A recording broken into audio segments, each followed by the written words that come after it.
I never took rocks for jobs, guys. Yeah, this is rocks for jobs. I never took rocks for jobs. I never remember, guys. This is rocks for jobs. I never took rocks for jobs. Guys, this is rocks for jobs. I never took rocks for jobs. I never rocks for Wheels spin on the ground. Sky dark rolls a sound. Echo in the heart's core. Ride like never before. Pedals screaming, wind howl. Freedom rushes through the soul. Chase the night, break the dawn. Never stop, keep rolling on.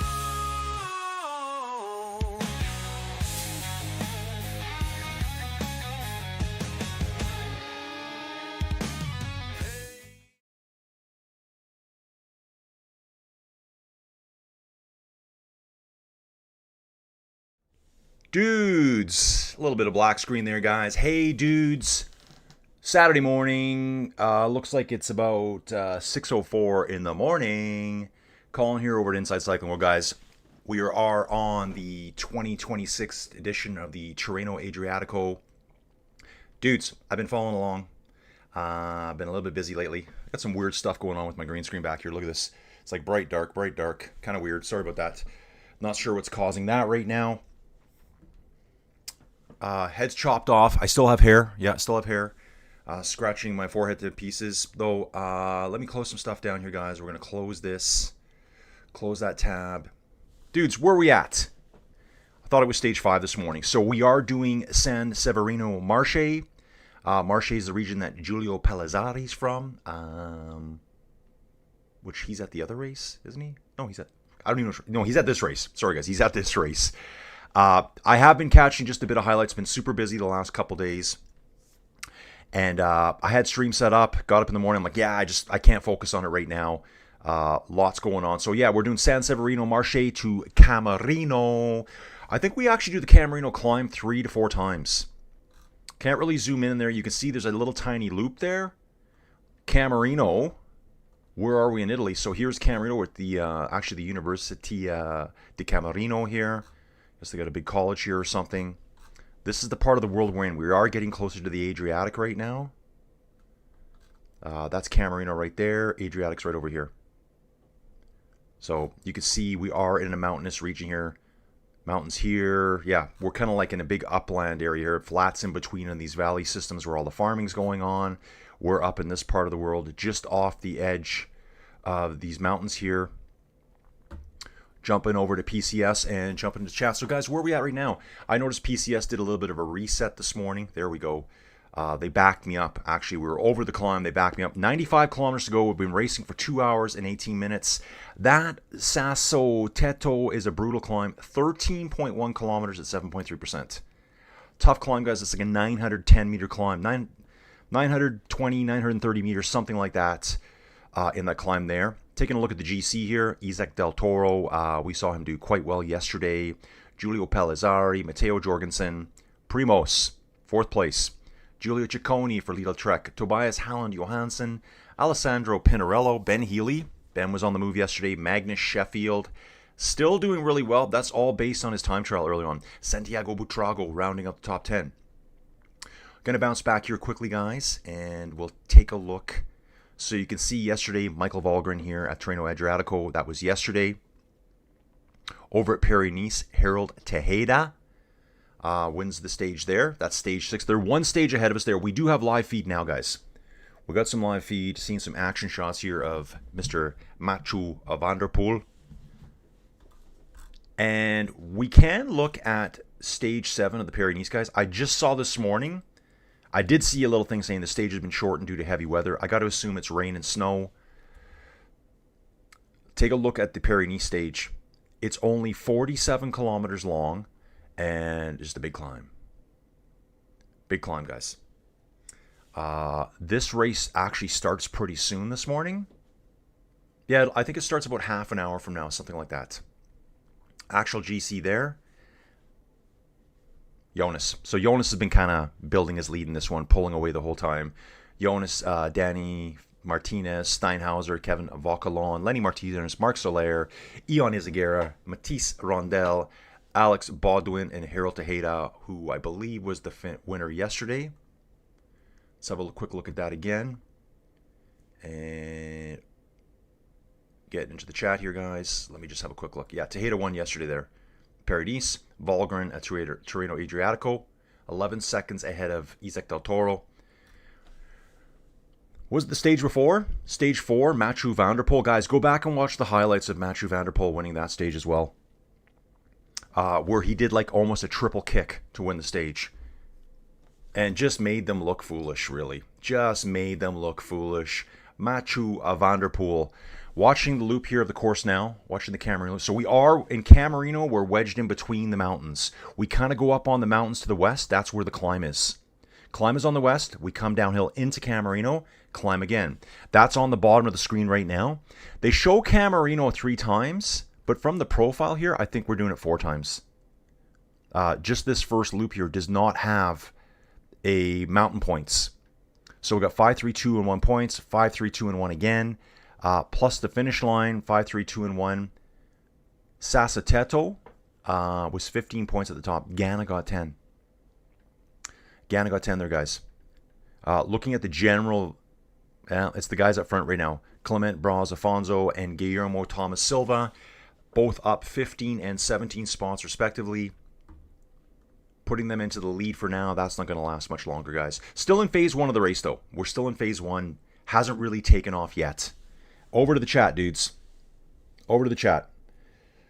Yeah, dudes. Yeah, I jumped on YouTube this morning, saw some comments. I'll get back to you guys. Yeah, dudes, everything's cool. We had another snowstorm hit. I think it was Wednesday night to Thursday morning. We probably got 10 inches of snow. Again, it's going to be really good for the farmers. We've had like 3 significant snowfalls, like 8 to 10 inches plus, probably in the last, I'm going to say 10 days. So the farmers are loving it. The crazy thing is, so right now, it's about 0 Fahrenheit, I think. Maybe 10. My thermometer upstairs is acting all funny. And actually, I don't think it's that cold. Here, let's do something, guys. Let's look at the Didsbury weather. Yeah, it's not. So it's minus 13 Celsius right now. My thermometer is saying it's minus 23. If we go to Fahrenheit, that is 9 degrees Fahrenheit. That's okay. That's okay. But what I want you to see is the forecast here. This is for my American friends. So today we're only hitting 12. That's fine. Tomorrow, almost getting to freezing, 27 degrees Fahrenheit. Take a look. This is Monday. We're up to 48, 50. Tuesday, 63 degrees Fahrenheit. What do you think is going to happen to all that snow? It's going to be an absolute mud bog out there, guys. Absolute mud bog. So that's the weather that's coming towards us right now. We've looked at, we'll leave Google Maps open for now. We're just going to pin that tab quickly. Stick with the race here. In the lead right now, guys, we have 7 riders. Mulberger, Albanese, Braz, Afonso. That's the 50-kilogram rider. Probably the lightest dude you're going to see at any of the races. 50 kilograms here. Just a lightweight, 26-year-old. We have Walter Calzoni, Filippo Ganna. How's Ganna hanging on up there? Timo Kajlik, he won the climb. You can see here, Timo Kajlik at the top with Ganna in second place. And then Guillermo Thomas Silva. Over to the chat. And yeah, rock on in the pipe, 5x5 coming around for 709er Bay 12, please. Dawn saying it's 55 in Washington.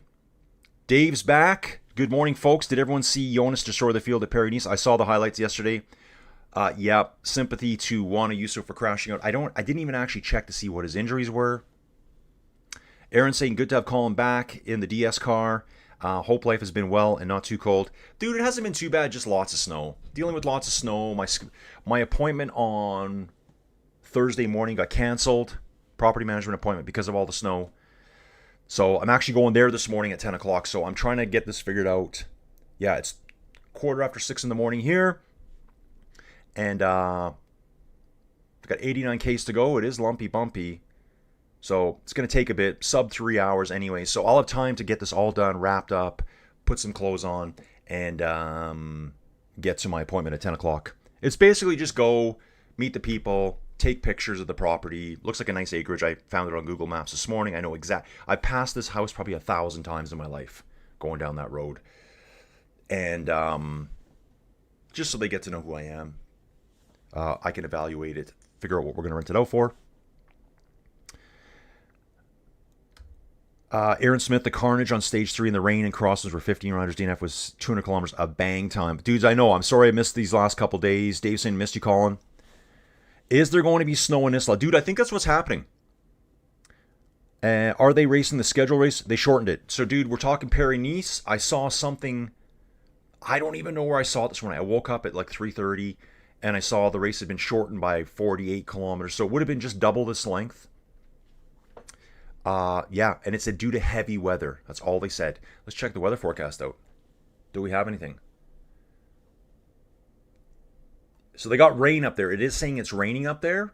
Winds aren't strong, but that rain in places up top is going to start turning into snow. They said it feels like 5 degrees Celsius at kilometer 120. We won't be going that far. We're only going to kilometer 50 today, trying to stay out of the snow zones, I guess. And we'll back it up here. This is going to be a really cool stage too. And look at this here at Paris-Nice. These riders will not appear at the start. Tim Van Dyke, Max Cantor. He won a stage. Max Cantor won stage 2 in the sprint. So he's not back here today. Also, let's see some... Anthony Turgis. He's not going to be here. Milan Menton, another fast sprinter. He's not going to be here either. Wow. Yep, here we go. Paris-Nice, stage 7. Yeah, this is stage 7 here. Stage 6 of the other race. Weather, snow, 3 degrees Celsius. So, yeah, they get too much higher than that. It's going to start snowing all over them. Big climb here, guys. Stage altered to bad weather. 3-kilometer rule added at the finish, I guess, for the climb. So they're putting a 3-kilometer safety zone at the end for the climb. Usually you'll only see that in the sprint. Watching Tirreno-Adriatico highlights from earlier, the official start. And they're hot and heavy on it. Wout van Aert right to the front, guys. Wout on the front in the Red Bull helmets. Going straight to the front. So let's get back to Tirreno-Adriatico. When I started doing both these guys, I thought Paris-Nice might be the better race, but it's Tirreno-Adriatico for me. I love this race. So good. Such a good race. I think I saw a stat a couple days ago.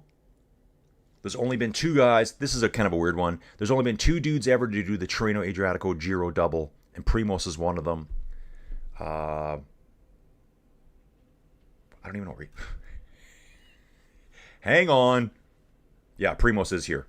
So in the past, Primoz has won both the Tirreno-Adriatico and the Giro in 1 year. It's kind of a weird one, right? Like a kind of a weird stat, but you probably could have made that any other race and called it the double. Watching them get to the top of the climb here. This is the peloton coming over the top of the climb. Yeah, so there is snow up there. Jonas in blue. Go, Jonas, go. The Volgren story, comeback story is a pretty good one. Dude, I'll have to read all about that. Yeah, I did see a picture of him yesterday, too, on Facebook, where he's standing there with double crutches. I think that was 2022, I believe. I'll have to go back and dig back more into that. Dave said, I would love to see Mathieu van der Poel go for GC in some of these short races. Aaron saying, Colin, what is the GRC on your jersey? Let me catch up. Aaron, dude, GRC, for all my virtual cycling inside, which I've done none.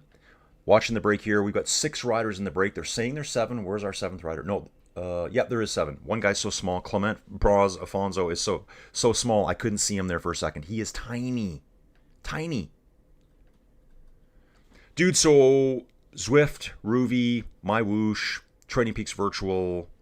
I guess there was Be Cool. It's gone now. It's part of Ruvi. Inside Cycling. Cycling simulators where you get to ride all these gradients inside. I don't know for sure if the Camerino or Sassateto is on Ruvi, but if someone filmed a video, you could actually ride it from home inside. Just turning off the main road here onto a little tiny side path here. This would be what I'm going to call the first ascent up the Camerino. No points at the top on this one. This will be just the feeling out for the next 3 times around for points. Unless they take a quick turn off. Like the profiles don't look exactly the same. You can see here where it says Camerino lit up here. Just look at the profile. It's slightly different than this one. So, gonna have to watch and see where the actual finish line is. Dude, GRC was my team over on Ruby. It's just the initials of 3 dudes. I met them. I met one guy during a race, and I found him on Strava. And said, hey, dude, were you in this race? Because he used a different name. I was using Strava flybys to replay the race and going, there's that guy that was catching me. When he caught me, I gave him a really hard pull, and I dropped him. I didn't know I was going to drop him. So I actually did finish ahead of him, even though I thought he was going to catch me. His name's Jills. The next week, I met Roger, Jill's friend. And, of course, C is Colin. So I said, hey, we're Team GRC. It's stuck. And, dudes, I'll show you this. Okay? I'm going to show you this right now. Hopefully, nothing crazy shows up here. This is the Team GRC Discord, guys. This is it right here. I hope you guys can see this. You can't. Sorry, dudes. There is a Team GRC Discord. We have currently over 500 members in there. Close to 500 members. There's also an Inside Cycling World Discord, which I know there's a dude here. I hope he's watching today. His name over there is, let me find him. I don't know what his name is. SD Rosenby. He's a real cycling fan. And he said he was listening in Italian on his feed. I'm like, dude, why don't you just watch my feed? Like, why don't you listen to my feed and watch your feed and jump into the chat? And he goes, what are you talking about? I'm kind of like, how did you find us? I think he was just on Discord and looked up cycling channels and found the Inside Cycling World Discord, which is not crazy busy. And I said, dude, jump in. So I hope to see that guy in here. I'm hoping to see a new name in here today. So yeah, Team GRC is just my Ruby virtual cycling team, which I barely ride with them anymore. Okay. Yeah, I didn't even hear what happened to McNulty either. Aaron saying, yeah, losing a use of McNuggets really hurt the GC for this race. Yeah, so did McNuggets go out yesterday? I didn't even see it, guys. Yesterday, I watched the Blue Jays play the Twins. That was yesterday's sporting highlights for me. I think today we have the Blue Jays playing again. They play the Tigers at 11:07 a.m. Later on today, we have World Baseball Classic action going on. They're down to 8 teams in that. Eddie's back. Hello, Eddie from previous chat. My main cannot be open and broken, so I'll use this probably. Yeah, no problem, Eddie. Good to have you here. Eddie Zamhari. Don saying he thinks Ayuso is out of commission for 8 weeks. Unless they spin their voodoo magic and have him back riding in 2 weeks. It's possible. Oh, so Eddie's destroyed something on his other device. His power and volume button completely damaged. We still have 7 riders in this front group, guys. Heading up this, I don't want to call it the Camerino climb yet, but it looks very similar. I think we're going to divert off and go up a different route at the end. Just the profiles look slightly different to me here. This part at the top here where Group 1 is, it's slightly different. Well, it does say entry to the local circuit. Maybe it's just the way they got it showing. Yeah, so they're through it. Maybe they'll take a slightly different route every time now. Riding the nice Villiers looking bike here. That looked like Bras Clement Afonso, I think it was. Let's see what... Why can't I click on that right now? That's weird. Oh, we'll click it here. Do they ride Villiers? They do. They ride Villiers, Triestinas. Really cool bike brand. Bouncing back. Yeah, so dudes, doing this. Go see the property. Take a bunch of pictures. Blah, blah, blah. Be nice. Get to know the people. And then back home, try to sell the Hyundai today. I've had so many people messaging me. They're already messaging me today. Someone's just got to come and buy it. I'm not bringing the car to Calgary for people to like just tire kick it. Julian Alaphilippe leading the way up the climb here for the peloton. Being chased by, it looks like a Team Pulte Visit Malta rider. Peloton is now 3:35 down, so they've already shaved off 30 seconds in the time that we've actually been streaming this morning. Eddie, snow at the top there on the Isola. I think they call it the Isola 2000, don't they? I think that's the elevation, Isola 2000, I believe. Dave St. Paris was supposed to climb to a ski station, but they started planning to shorten the stage when they saw the weather forecast. Yeah, the rain's just turning to snow. Would have been a complete disaster for them. Is voodoo magic code for Dr. Magi hand treatments or the good drugs? Oh, some of both. Some of both, guys. Dudes, you're watching Inside Cycling World, and this is Colin. I never say it enough. Try to say it some more. Yeah. Welcome aboard all the people that have reached out to me. I've had some old friends reach out to me. They kind of know I have a YouTube channel now, so see ya. We will see everyone around here. Dave, yeah, good question. Is Del Toro trying to win without a stage win? Dude, that can happen. You could win the whole race without winning a stage. But how about the Mathieu van der Poel sprint? I think that was stage 4, guys. Like, he just, yeah, just his type of stage. Alaphilippe leading here. Earlier today, Van der Poel and Van Aert did try some attacks, but were caught. 40 kilometers in, Ghana and 6 other riders managed to break away at the 40 kilometer mark. So they would have broken away right here, 40 kilometers in, kind of halfway through. The really tough climb, too, because it was starting to climb from kilometer 20. They basically climbed, outside of this little segment of 2 kilometers here, they basically climbed over 40 kilometers straight. False flatty, this looks all like 3 to 4% through here. This looks brutal. And then this wall of 7%. Tough day. Tough day at the office, guys. Del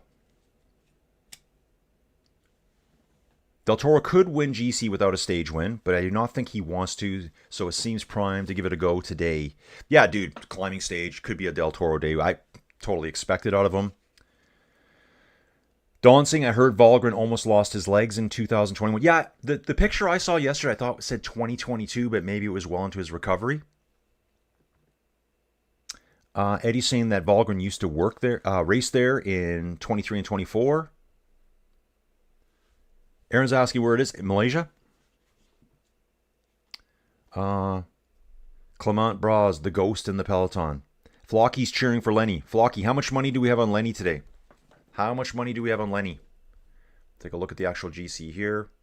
And I think he's probably talking about Lenny Martinez, perhaps over at Paris-Nice. I think that's what he's talking about. Look at Paris-Nice now. Why are they showing it just being a downhill? That was funny. Did you guys see that? Paris-Nice downhill. Wow. We will take a look at there. Look at the actual GC here. We do have Lenny Martinez here for Bahrain Victorious. Flocky's cheering a Lenny on. Not sure if it's this Lenny. Mathieu van der Poel on stage right now. There he is, looking good. The blonde hair flowing out the back, riding the canyon. Riding with his teammates here, riding with 3 other teammates. And they're actually... Are they being dropped here? Looks like they're falling off the back a little bit there. Dave, we have the Snot Rockets, a bunch of couriers who race the Snot Rockets like that. Gas and Go. Swoosh Kid says he jumps into first in the Paris-Nice League. Dude, nice job. Swoosh Kid. Dude, yeah, I fell from the #1 team in the world, globally, internationally, folks, #1 in the world, to dead last. Well, not dead last, but yeah, I probably suck in hell. Dude, I picked all sprinters and McNulty.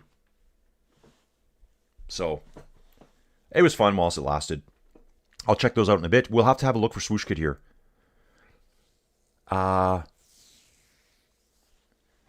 With the stage shortened and not climbing to Isola, Colin, Pro Cycling Sprint Team is looking Nostradamus-like and maybe plus EV.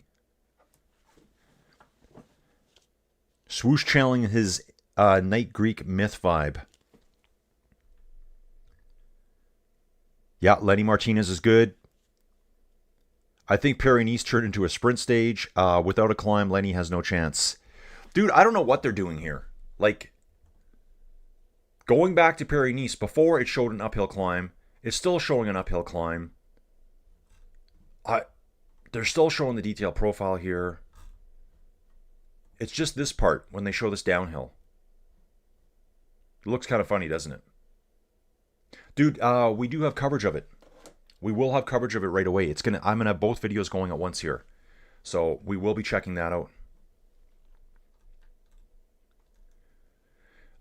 Yep, Alaphilippe's pulling here right now. Oh, wow. Yeah, I do remember that. The last victory for Julien Alaphilippe for Two-Door Pro Cycling was 183 days ago at the Grand Prix Cycliste de Quebec. Dude, we did that video on the channel. We did that video on Friday, and we did Montreal on Sunday. Flocky, yeah, Lenny Martinez and Paris-Nice win 50 if top 3.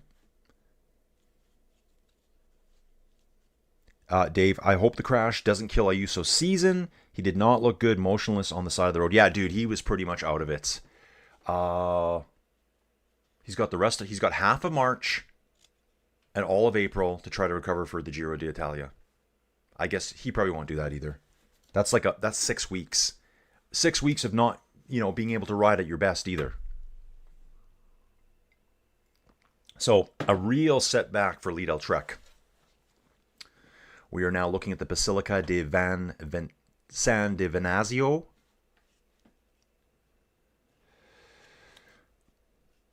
Aaron saying picking McNuggets or Ayuso was a little like picking Colin Morikawa for the players in golf this week. Dude played one hole and then hurt his back, so bets on and poof. Dude, yeah, I know, right? So, dudes, I've been watching lots of Blue Jays ball on Sportsnet. I've got all the games on demand, too. Absolutely loving it. Absolutely loving it. I grab a bag of chips. I sit around. Just kick back on the couch. I can kind of zone out. I can kind of watch. I can kind of in. I've watched tons of videos. I watched a really cool video lately about 2 dudes that were in the minor leagues and how they never made it. They're so close. One of the dudes, his name was, I think his name was Johnny Drennan's, just a young dude. And he was playing in some weird league on the East Coast. I think around New York somewhere, New Jersey. And Roger Clemens was there pitching. And he actually hit a homer off Roger Clemens as a 19-year-old. So that was really cool. And that dude never made it. He just played he just played minor league ball all his life. Like, it's so hard to get to the majors. And the stats that are tracked, that has got me fully engaged, fully locked in. The stats are insane. I love it. Flocky, I think we're talking about the Ayuso crash, which happened, I think that was stage 3 of the Paris-Nice. Eddie saying, Volgren used to race in the Tour de Langkawi in 23, 24, and 25. His team not invited. Dude, yeah, Aaron, ever seen Bull Durham? I have in the past. I'm going to watch it again now. So yeah, I watched a document about these 2 minor leaguer guys. Then there's a good one called Fastball. It's on YouTube. And all you baseball nutters, the guys that are going to help me with my YouTube channel doing the baseball feed. It's narrated by Kevin Costner. It's all about who actually threw the fastest ball, which I think is Chapman, modern, at 105.7 miles an hour. But they went back through time talking about all the greats. Nolan Ryan, probably the greatest from what I've seen. And the old timers, and how they used to record the ball speed is so much different from the way we do it now. And so in the past, they would record the ball speed pretty much at the plate. Nowadays, we record it 10 feet from the pitcher. Obviously, the ball's slowing down all the way. So they said, and these are smart dudes, physicists, using calculations. Some of the old dudes, even from like old time era, were throwing the ball like 95 miles an hour. Even though they were only recorded like 83, 84. And so Nolan Ryan's speed, which I think was just over 100.7, ends up being like 108.5. Like the Iron Man, Nolan Ryan. Dude, it's been so cool learning about it. So yeah, I definitely want to watch the baseball movies again. Yeah, Bob Gibson. That guy was a beast. So I think it's Bob Gibson. Did he play for the Reds? Guys, I could be wrong. All I know is in 1968, Bob Gibson also, I think he has the strikeout record. It was in a World Series game. He struck out 17 dudes in one game, and that record still stands. And it was so, dude, honestly, if you haven't seen Fastball, just go watch it. The dude's just a normal guy. And I think they said they called him the Ogre, something like that, because they thought he was so mean. He tells on camera, he says, I've always had bad vision. So a lot of times when I was looking at the catcher, I was going. I couldn't see what he was doing. That's my impression of it, right? He said, so it made me look really mean on camera. He says, I just couldn't see what signal he was giving me. Yeah, Bob Gibson was an absolute stud. Aaron saying, more insane than the baseball stats is the promotional events that they put on each year. Hit the bull, win a suit. Dude, I'm into that. Cardinals, Dave saying. Yeah, dude, I remember red. Maybe that's what it was. Dude, there was one yesterday. Okay, it was a random event at a baseball game. Pick a random spectator from the crowd. They picked some woman who knew nothing about baseball, just like me. Pick a player. Pick which inning he's going to hit a grand slam in. So she picked a dude. I can't remember his name right now. This looked like it would have been in the 2000s, maybe somewhere. Yeah, it's all baseball right now, guys. Alaphilippe's still leading the way up here, guys. They're 227 now. Visma Lisa bike is coming to the front. One UAE rider up there. We do have a Red Bull rider there too.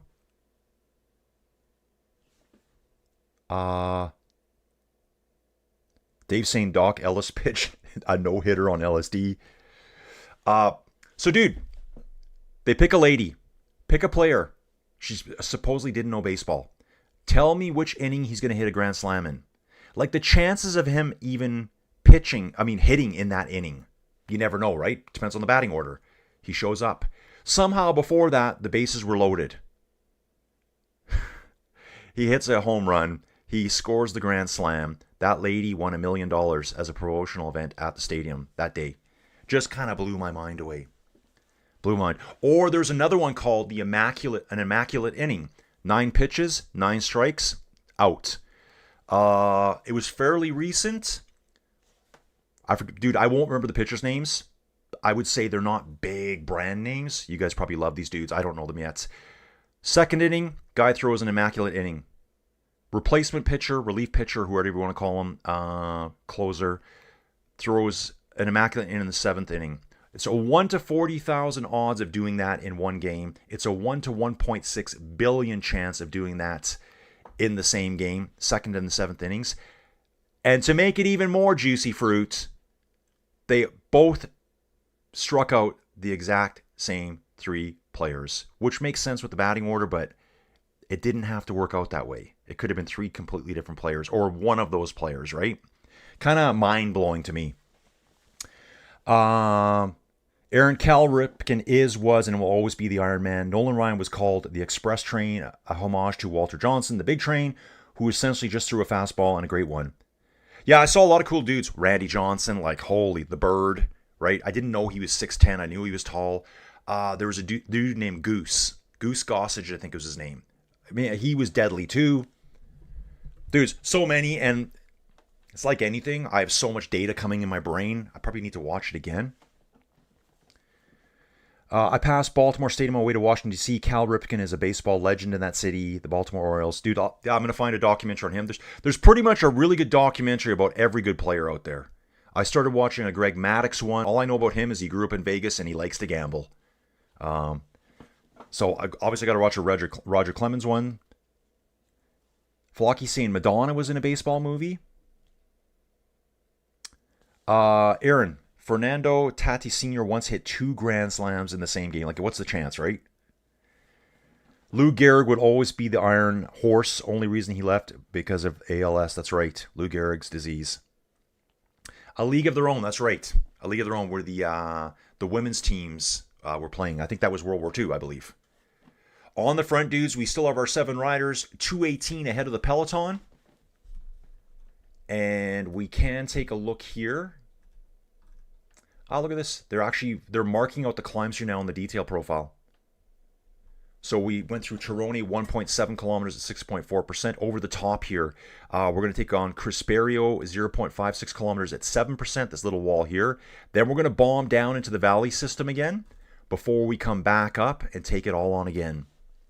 It says it's 15 degrees Celsius on the race course right now. Let's check the weather stats over here. Yeah, 13, 14, 15 degrees, something like that. A few wind gusts, but I don't think we're going to have too much wind impact today. Yeah, exactly, Aaron. It's not as... I didn't see the odds for a perfect game, But yeah, an immaculate inning just means you throw 9 pitches, you strike 3 guys out. Like swing, swing, swing 9 times. 1 in 40,000 chance. Don St. Randy Johnson, awesome. Oh yeah, Randy Johnson, best double entendre name ever. The big unit. Yeah, dude, he was huge, 6'10", and yeah, the pitchers are gigantic. They got that leverage on their side. So what is it? They have longer limbs to create more leverage. They've got a better ball angle coming down at the batter. They've also got such a stride length. They can get really close to the base of the plate. They get closer and generate more power as they're stepping towards the plate. Who is Mullberger racing for? I always confuse him with Großscharter. Großscharter rides for UAE. Mullberger races for Decathlon. Austrian rider. Mullberger's 31 years old.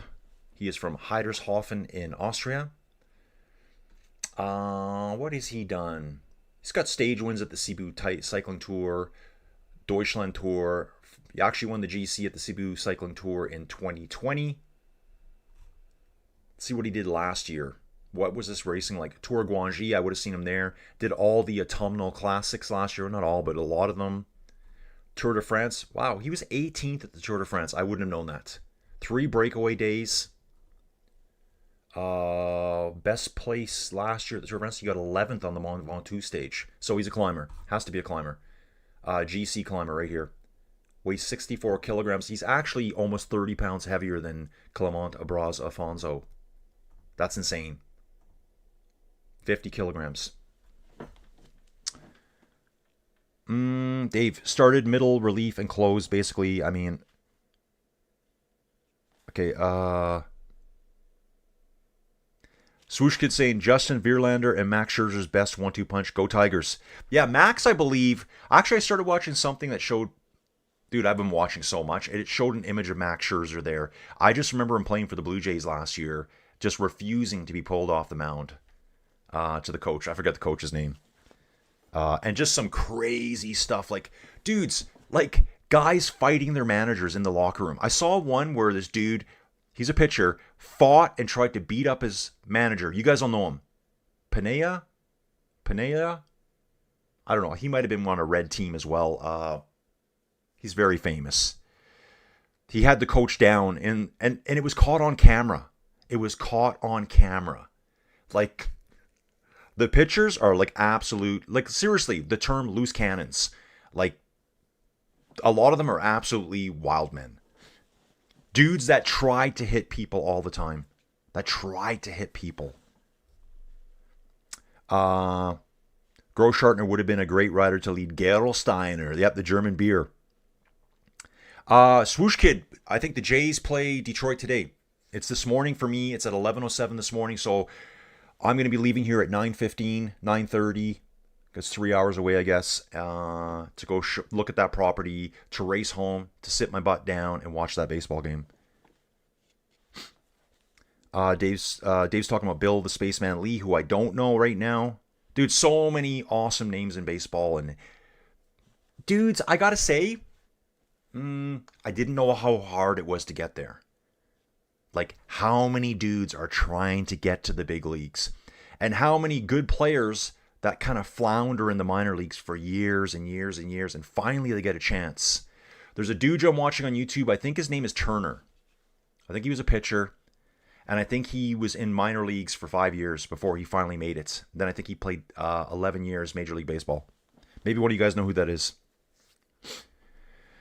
Aaron, 1980 Dodgers were a huge underdog to the A's and the beginning of the not amphetamine era of drug use. Lupinea, that's right. Yeah, the pitcher has him on the ground, swinging punches at him, players trying to pull guys off. I saw another pitcher go into the dugout and just basically destroy the dugout. He's swinging a baseball bat everywhere, like just losing his mind. It's just hilarious. If you crave stats, cricket is the game. That's what Flocky's saying. Yeah, dude, I did think about cricket as well. Dude, maybe I'll do that too. Maybe I'll do that as well. Because I'm fascinated by watching cricket as well. I just don't think they show a lot of it on Sportsnet. And that's going to be my main place to watch these sports. We've got a subscription to it here, so I'll continue with that. So, dudes, 2 minutes. We have a 2-minute gap from the peloton who are going to be racing their way back. We're going to take a look at the actual GC again. Isaac Del Toro, Giulio Pellizzari, 23 seconds between them. Man, how good has Pellizzari been looking? Looking so good. He does have a really... I've noticed against Van der Poel always gets the jump. Pellizzari does a really, really good job of coming back. Even in the one that that Mathieu Van der Poel just won stage 4, I think it was Pellizzari that was coming right back hot on him. Man, Primoz right there. 2 riders from Red Bull in the top 5. And then Giulio Ciccone, 5th place for Lidl Trek. Who is our best, let's say, underdog performer? Well, I'd say Pinarello for NSL and cycling team. I'm looking for some Pro Series teams. Well, Q36.5, Pro, but not Pro, really, right? I mean, they got a pretty powerful team there. Carapaz sitting here. I keep confusing the races, guys. Nairo Quintana sitting in 21st place, almost 4 minutes down. Jumping back here. Aronson, I think that Tigers team with those 2 pitchers and with MVP Triple Crown Miggy Cabrera still did not... Okay, I'll have to read that again. Aaron saying the test matches last way too long. Yeah, cricket is a very long game too. Oh, Dave saying Bill Lee finished up with the Expos, smoked weed during games. Oh, wow. Dude, when did the Expos disappear? Like 2007 or something? Like, I don't even remember it. Yeah, Dave saying Del Toro. Yeah, Del Toro does have a good sprint finish. That one where they finished on those flagstones I was covering that one day, Del Toro was coming back too. It's basically a 3-man sprint for the finish. Oh, Aaron saying Les Expos, now the Nationals in Washington, D.C. 1994 Expos, a team of what could have been. Yeah, dude, I know a lot of people want the Expos back. Oh, 2 dudes on the side of the road with their little corgi. Joey Jojo would like that. Corgi's being well behaved here, watching the riders go by. On a leash, that's good. Don's asking, do they call people who play cricket bowlers? Or is that what they call cricket pitchers? I think that's the pitchers. You're bowling when you pitch. Aaron saying 2004, I think, was the last season in Montreal before I guess they went to Washington, D.C. to become the Nationals. Yeah, it was crazy too. I was watching a random video through the week. I don't even know what it was. It always baseball statistics. Guys, there's so much. OPS, ERA, OPS. I like OPS a lot. WAR. This goes on and on, right? On and on and on and on. OPS is really fascinating, though. That tells you a lot about who's coming up. Yeah, and they showed a random stadium, and just the random stadium it had to be was Coors Field in Denver. That's the last game I went to, and I'm like, I froze it, took a screenshot, sent it to Joey. She goes, I don't even know what that is. I'm like, we walked right in the bottom right-hand side. That's where you were looking for food up here. Dude, Coors Field is a really nice stadium. I like the open fields. Some of the big Superdome ones, that are closed in. I like the fresh air. I watched an entire video on the coolest stadiums. Like, some of them have, like, slides at them. I saw one that had a pool, like a hot tub area. You can go have a hot tub during the game, apparently. The Blue Jays have a hotel right inside the stadium. So that would be a way to watch a game. Obviously not, a World Series game. It would be too expensive, but... Dave saying 84 Tigers, best team in my lifetime. Swoosh could saying, I say Jai Hindley has been a letdown to help out Borahans Groa. Let's take a look at the start grow list here, guys. And since we've been doing baseball a lot here. Yeah, Jai Hindley here. Let's see how he's doing. Sitting 27th overall. Best stage finish so far was in the individual time trial. 23rd. Jai Hindley 29. God, won the Giro in 20. Okay, we got a rider on the side of the road. UAE rider here. Kevin Vermarke, the American for UAE Team Emirates XRG. Going to do a full bike swap here. Just super cool, super chill. Grabs his head unit off the bike. New bike, and he's gone. Okay. Getting a replay here. I don't know if someone had a little bit of a crash or someone had a little bit of a deviation off the road. Yep, it was Vermarque. He jumped off the road altogether on that corner. He actually did crash. He jumped off the road, came to a standstill. I think he got held up in some construction fencing, kind of spun around completely, hit the road. I think he just parked his bike and said, give me a new one. Cars will be right here. 1 minute, 50 seconds, guys. We're back in the valley system now. We're back seeing the farmlands, the rivers. We will be climbing up again here, up Camerino.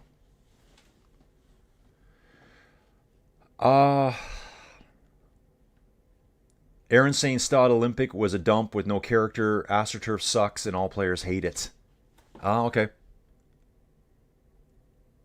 The Olympic Stadium in Montreal, guys. OPS, easy to understand. War, not so much. Dude, I know. I keep reading it and going, huh? But easy from 30,000 feet. I think War is the one where they say it basically tells you how many more games a team would have won with that player when they're there or not. Like, is it kind of like a plus minus? You know, like in hockey? You know, you're on the ice, you have +4. That means you've scored 4 goals whilst you're always on the ice. That kind of thing. I think it's something like that. So I'll have to read more about that today. Larry Walker, Andre Dawson, I know that. Tim Raines, I know that name. Perez, the pitcher. Del Toro is good enough to be the race leader, but gets beat at the line for the stage victories. Has there been a dude who has won before with 0 stage wins? Like at the Tour de France, I'd say it's Miguel Indurain. That's the first name that comes to mind. And when I say that, he probably won the time trial. I don't think Miguel Indurain ever won a stage road race at the Tour de France during his 5 Tour de Frances. Didn't win one. He always won his time trials. And then just was close there. Aaron saying, don't forget the 90-94 Expos had Pedro Martinez. Oh, Dave says, don't go there with the Skydome Hotel. Too much adult content. Oh, don't go there and have too much adult content. I hear you, Dave. Yeah, that's probably not going to happen, bro.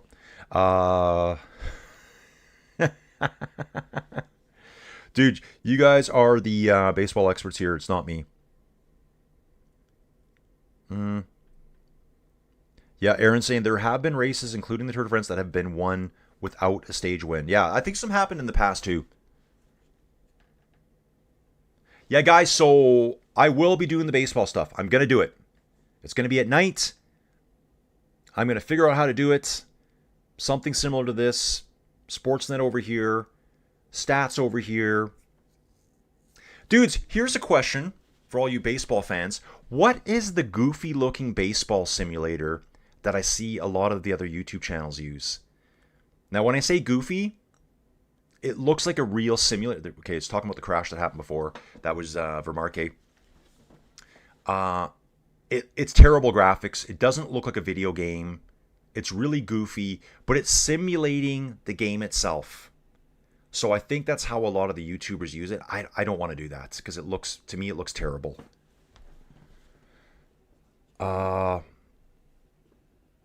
Montreal Olympic Stadium and Phillies Veterans Stadium 2 terrible fields. That's from Dave. Dave's saying Greg LeMond won the Tour with no stage wins. Is that real? Is that real? Dude, I'd have to look back and look at the stats. Like, I can't remember that. Greg LeMond won a Tour de France with no stage wins? Really?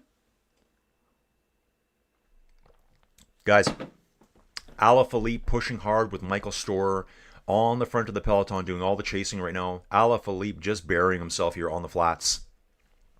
In that flattish section right now, guys, generally just lightly climbing here.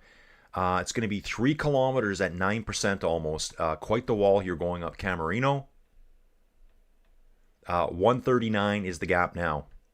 139. Team car, the doctor car is over checking out Kevin Vermarque right now. He's number 214, I believe. Wiping his right elbow and his right leg. Ooh.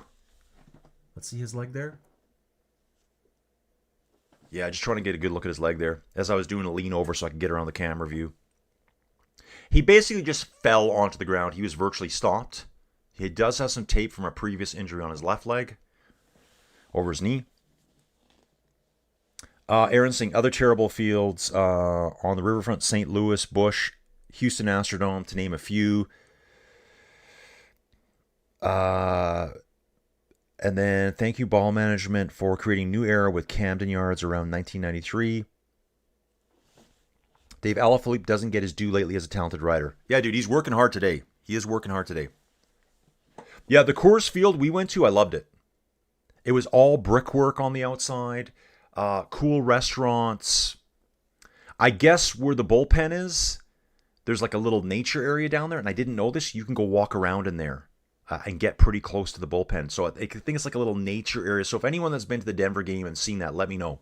I didn't know you could do that when we were there. So when we went there, we landed in Denver at 11:05. Good thing is when you come from Calgary, guys, we do customs in Calgary.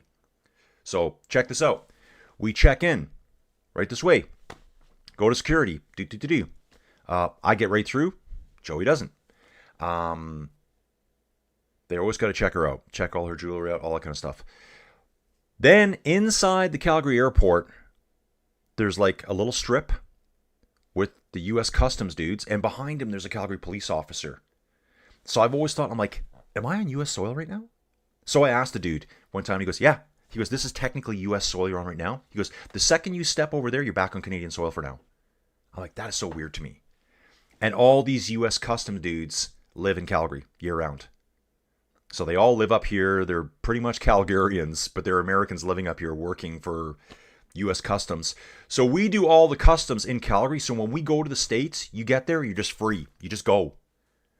So when we got to Denver, pick up the luggage, bolt to the hotel in an Uber, grabbed another Uber, got to the game on time. So we had a 2-hour window from landing to getting to the ball game at Coors Field to watch the Rockies and the Dodgers.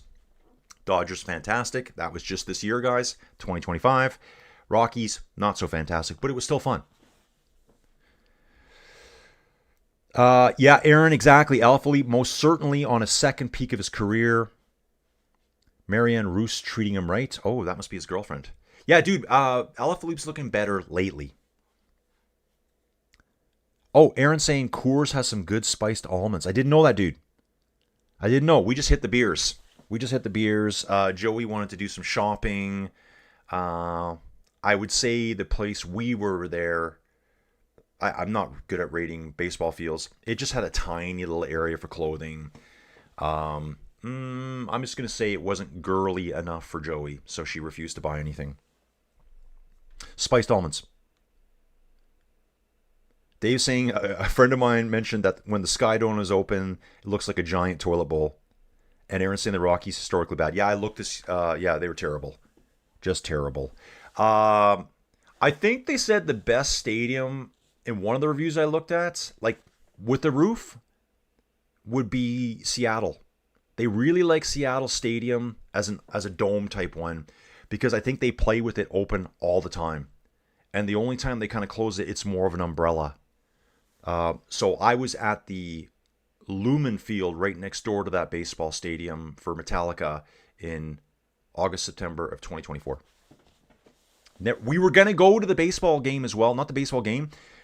After the Metallica show, the next night was Def Leppard and a bunch of bands at that baseball stadium. We were going to stay an extra day. We quickly said it, should we stay? And then it kind of fizzled.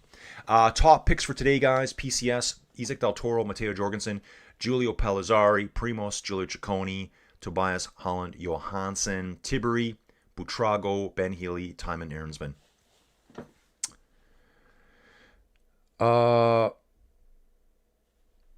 Dave saying he's correct, plus hotel guests forced to sign a contract reminding them the stadium goers can see into the rooms. Oh yeah, dude. I can't wait.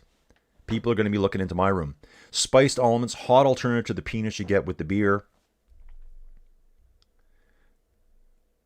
Aaron saying Seattle, I can confirm, has character and is cool. Dude, yeah, like I looked at it a lot.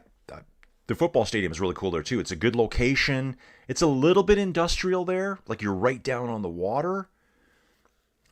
But you're also right near downtown. You can just walk away and you're... So, yeah, you know what? I think both nights we walked home. A little bit of a trek for Joey. You know, a little bit of whining. Actually, a lot of whining. A lot of talking to random people. Kind of stumbling home. Every time I look back, she's 40 feet in every different direction. Turned around, going the other way. Camerino, yeah, here we go, guys. Average slope 9.5%. It hits a max slope of 22%. Max slope. And I think it might be at the very beginning here. I can see the carp ahead just going straight up right now. 133. Alaphilippe has done his day, guys. Done his day. He's out the back of the peloton now, adjusting his shoes. And we have one rider only 5 seconds behind the front group of 7 here. Front group of 7 looks like they're starting to struggle right now. Albanese just dangling on the back here. Clement Brazafonso leading the way up the front because he's the lightest climber probably in this entire race.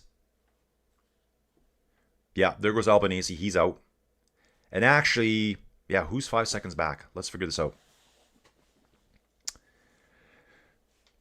Aaron saying San Francisco Park is cool as well with character. I think the San Fran Park is the one where the stadium ends right on the water. Is that right, Aaron? I think I saw that when you said, like, I mean, the wall is there and then you're in the water. And if that one looks super cool to me too.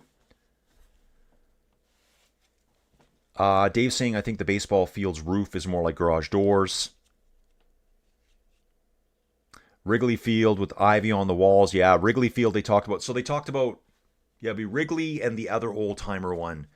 They said great stadiums. They've been renovated good, but they have those poles from the old days. So you can be sitting there with a steel like girder right in your face. So you're like this the whole time watching the game. But I think it's so old. They're just going to leave it like that forever now. Aaron's saying the best park in the world is always the one you go to first with your father or father figure like at 10 years. Dude, Aaron, I love that. That is so cool. I love that, dude. Dave, people get caught on camera having extra fun during games when stadium for. Dude, I didn't know that. I did not know that. One guy having fun was by himself, according to Dave. Yeah, Aaron's saying yes, McCovey Cove in San Fran. So yeah, dude, that looks like an awesome stadium. I get it. Dude, it's all about the food. So dude, that's what I'm going to do in my videos. I'm going to be having the food. Yeah, I think I'm going to eat a little bit on camera. I may have to. Not too much, not too crazy. I might do the 6-inning stretch. Maybe that's when I'll partake in a beverage of choice. I won't say what it is. I won't show you brands because I heard you can get in trouble for that. YouTube has, rules and stuff for any type of alcohol. You don't want to promote underage drinking. I get it.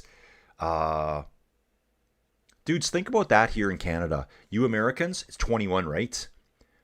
Lots of Canada, it's 18 years old. Just start guzzling, kids.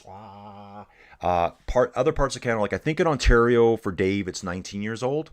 Alberta, you can just start pounding the booze at 18 years old. Pounding it. And no one will say anything to you. Same with the THC consumption. Just have at her, kids. 2 riders left in the front group. It's all splintering now, guys. Ganna's going out the back too. Mulberger and Brazafonso. Kylik is in the middle. Timo Kylik. He's hanging on because he scored max points earlier today. Then we got, it looks like Ganna, Calzoni, Kylik, and Silva are all back together. And teams are getting positioned at the front here, guys. All the big teams are coming to the front right now in the peloton. Bora Hansgrohe, UAE, Uno X, Visma, Lisa Bike, everyone's there.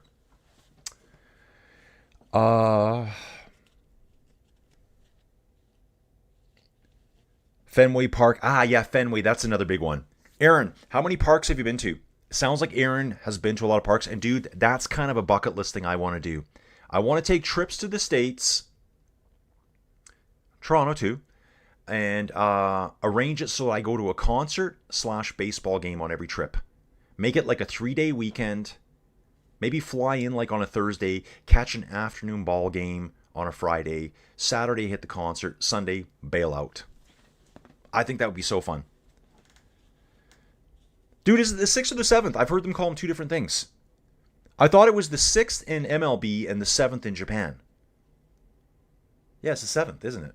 Yeah, whatever. You know what I'm talking about. Dude, got a crash here on the climb. Just a slow speed crash here. Groupama FDJ rider and a Movistar rider. The Movistar rider not looking happy with the other dude. You could tell he's looking. I'm like, dude, what did you just do, man? Looked like a slow speed crash. I'll get the name there. That was Javier Romer. He crashed. That's the Movistar rider. Okay, 7th inning stretch. Dude, that's when I will crack open something. I don't want to do it too early. I might fall asleep in the video. I don't want to do one too early and then have 4 more. I want to be a good boy on camera, right? So I figured by then there's only maybe, 20 minutes left in the game, 25 minutes. Okay. Aaron saying both Fenway and Wrigley are both national treasures. And we've got that the 7th inning stretch. I think they said in Japan they call it the Lucky 7. Something like that.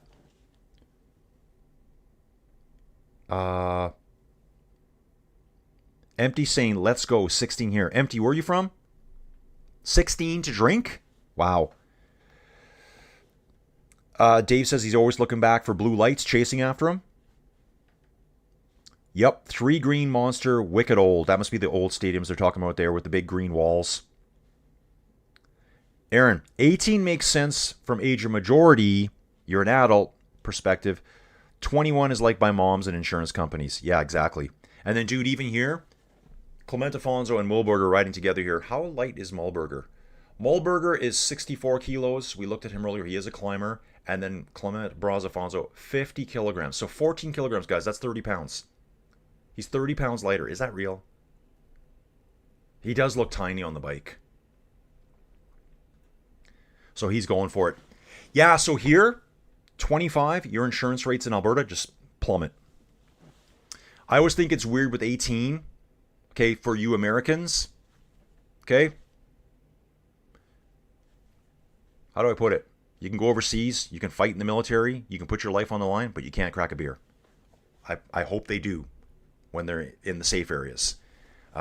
You can't drink, but you can go fight a war. That is just, I can't get my head around that one.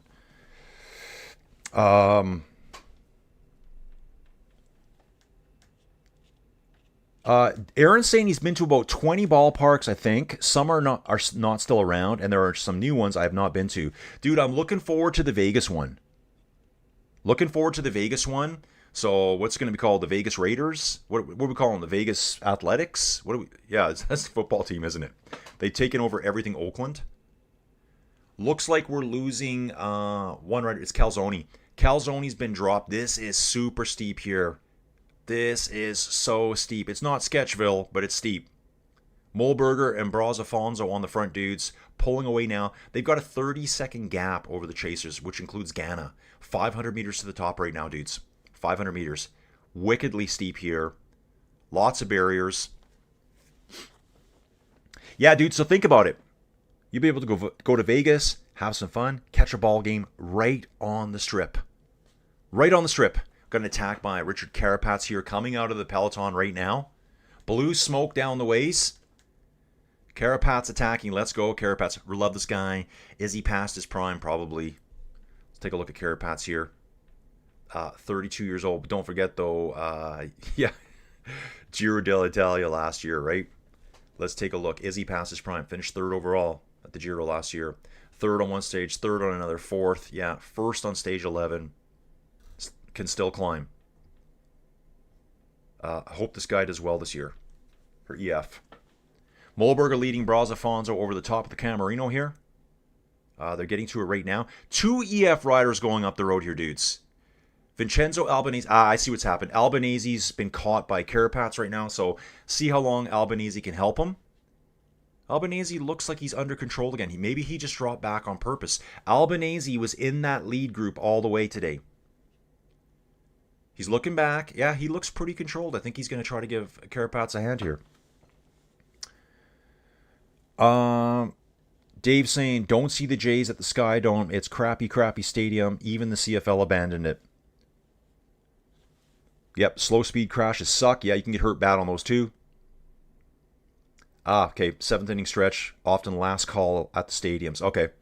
So yeah, dude, that's when we'll be doing it. I don't know why I thought the 6th. See, that's how amateur I am. See, this is why I need you guys here for this. You guys need to be in here, dropping the baseball knowledge. Palazzari graffiti all over the side of this building here. I love it.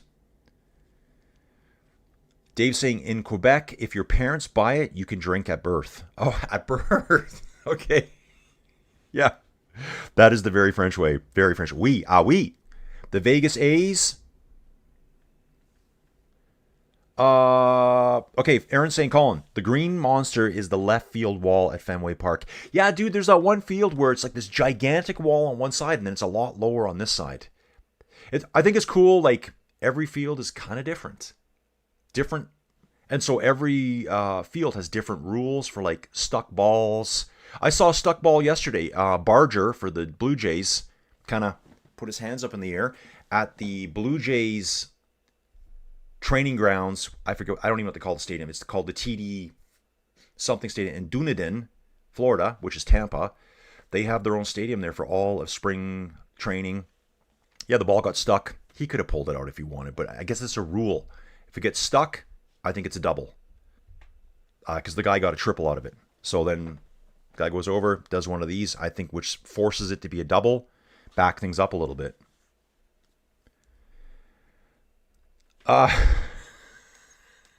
Dave now has 3 donuts from his rim job. Guys, roll up the rim to win. It's family friendly, guys, around here. Camerino. Heavily hit by a 2016 earthquake, is now a symbol of rebirth thanks to the construction, new construction sites, and the return of students. Its historic center is alive again.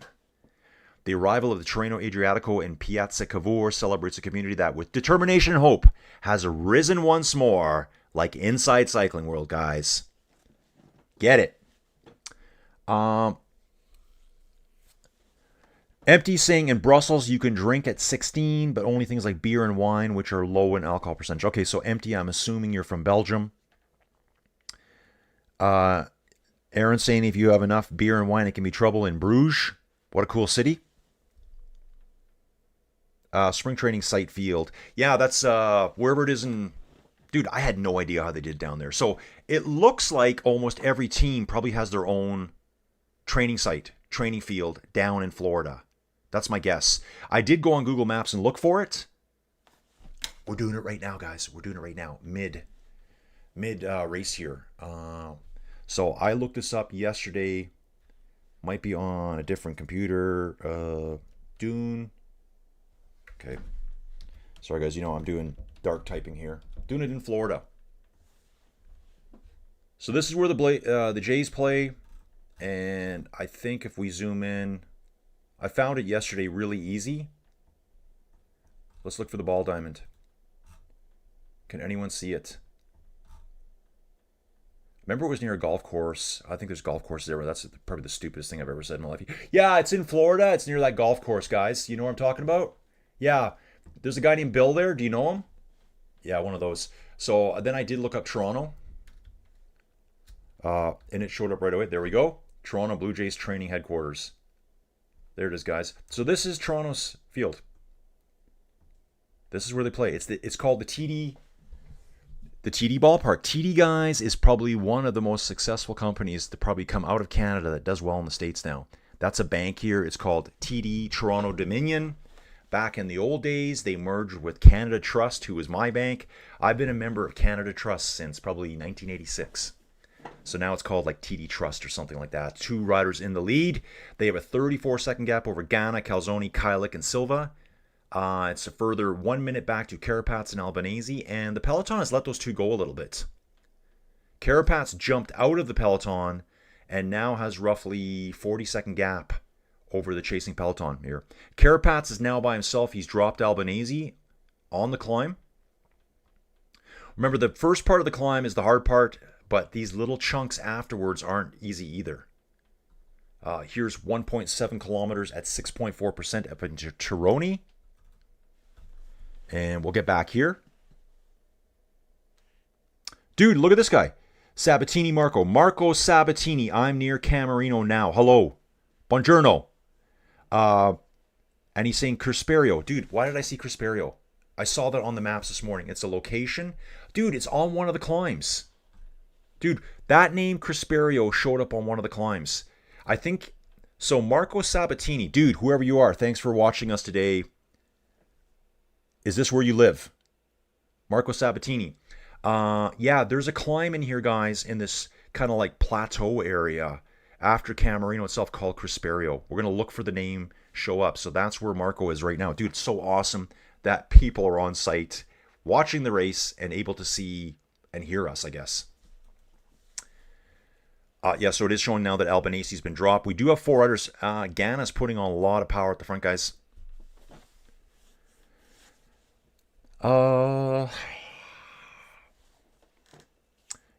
Aaron saying USA and Dominican Republic in semis is WBC. Dude, that yeah, there's some WBC on today. Let's get a stream going, Colin, to get the party started. You need baseball commentary, spring training too. Dude, should I do that? Maybe I should. Maybe I should do some spring training just to kind of get my brain that's filled up with 1% of the knowledge that you guys have in baseball. Dude, and I think that's what some people like about the channel. I don't pretend to be an expert. I sure don't. You guys can help me. Thank you. Dave's saying the Jays have always been in Dunedin, Florida since 1977. Some are in Arizona as well. Dude, I didn't know they were in Arizona. So all the games I've been seeing have been in Florida, though. Probably because I'm only watching the Jays games. Maybe that's why.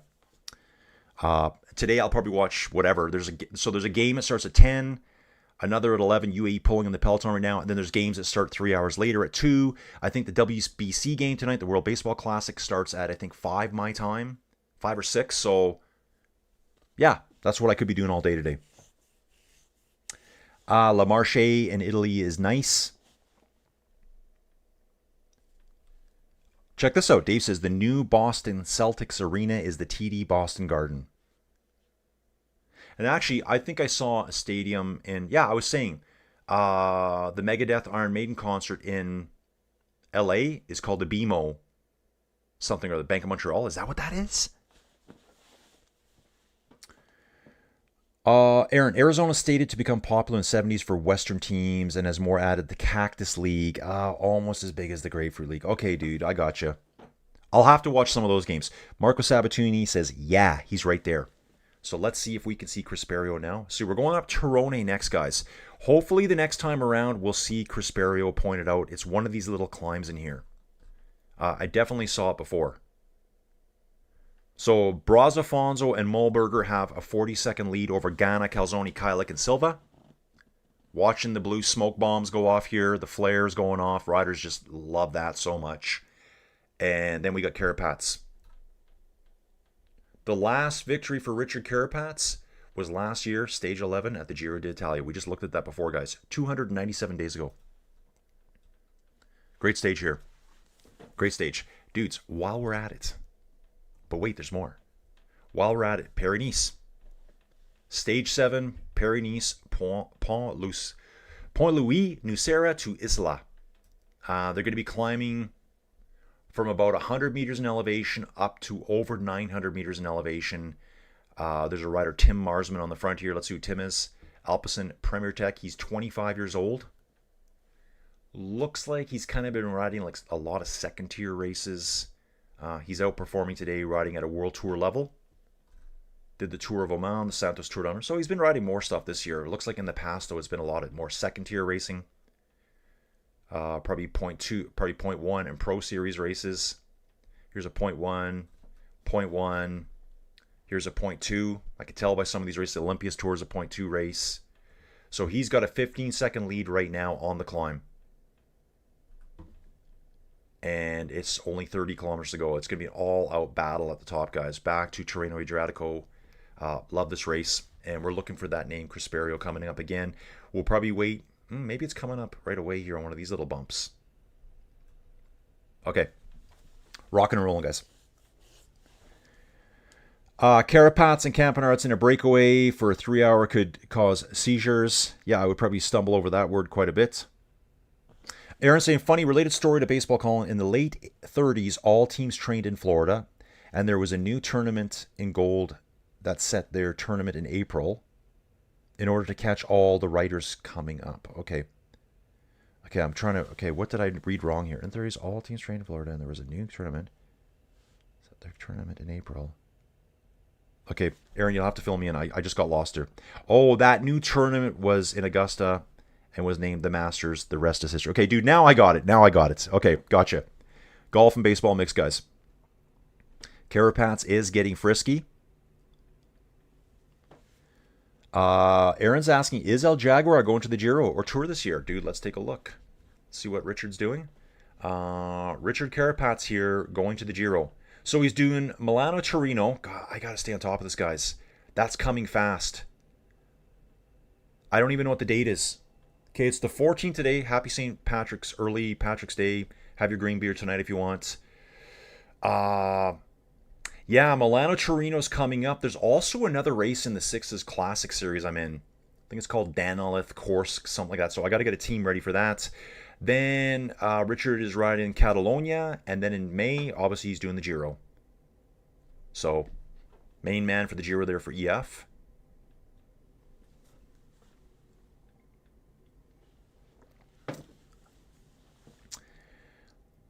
Yeah, Dave. Paris-Nice today is basically a long uphill TT with a mass start. Dude, when I saw it at first, I thought it was a TT. Like, what? Then, short race. Okay, got it. Two riders up front. 46 seconds now to the Ganna group. 119 to Carapats. 219 to the Peloton. That's all from the front end. Now, they're talking about Carapats. This could be his 25th career pro victory. Well, he's got a lot of work to do to catch up. He's 1 minute, 19 seconds down. He is jumping out of the saddle a lot, pushing 437 watts right now, which is a ton of wattage for him. Bet you he's riding, 7 to 8 watts per kilo through here. Backing off on the flats. There it is. Marco Sabatini. So after Tirreno, the riders are coming down. They do a bit of a descent for, looks like about 2 kilometers. They take on a little bit of a wall, back downhill. And then you can see here, there's a small town called Crisperio here. It's 560 meters long, almost 7% gradient here. It's kind of like the last bump before they really descend back into the valley system. So this is where Mr. Marco Sabatini's hanging out. Hey, Marco, thanks for joining the channel and checking us out today.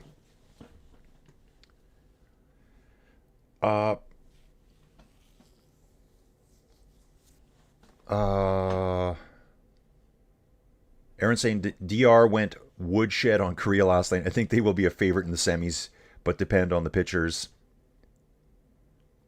Marco is here saying it's at the beginning of the final circuit. Okay. I can't see it on the map here, like on the detailed profile. I can see where Crisperio is. I'm not sure if that's exactly where Marco is right now. And so it's right here. If you look on screen, it's going to go kilometer 142. We go through it again at kilometer 170 before the final valley descent and the final jump up to Camerino. Richard riding nicely here. Another race just finished. The Istrian Spring Tour just finished. Marco saying the riders are coming right now. Yeah. So if he's up in this area, the riders are en route. They're probably only, kilometer and a bit away, it looks like. Yeah. About 1.2 kilometers away to the 2 leaders. You're going to see Brazafonso and Mühlberger come by right away here. Gregor Mühlberger for Decathlon. Clement Brazafonso for Groupama FDJ. United. Always forget to say that part.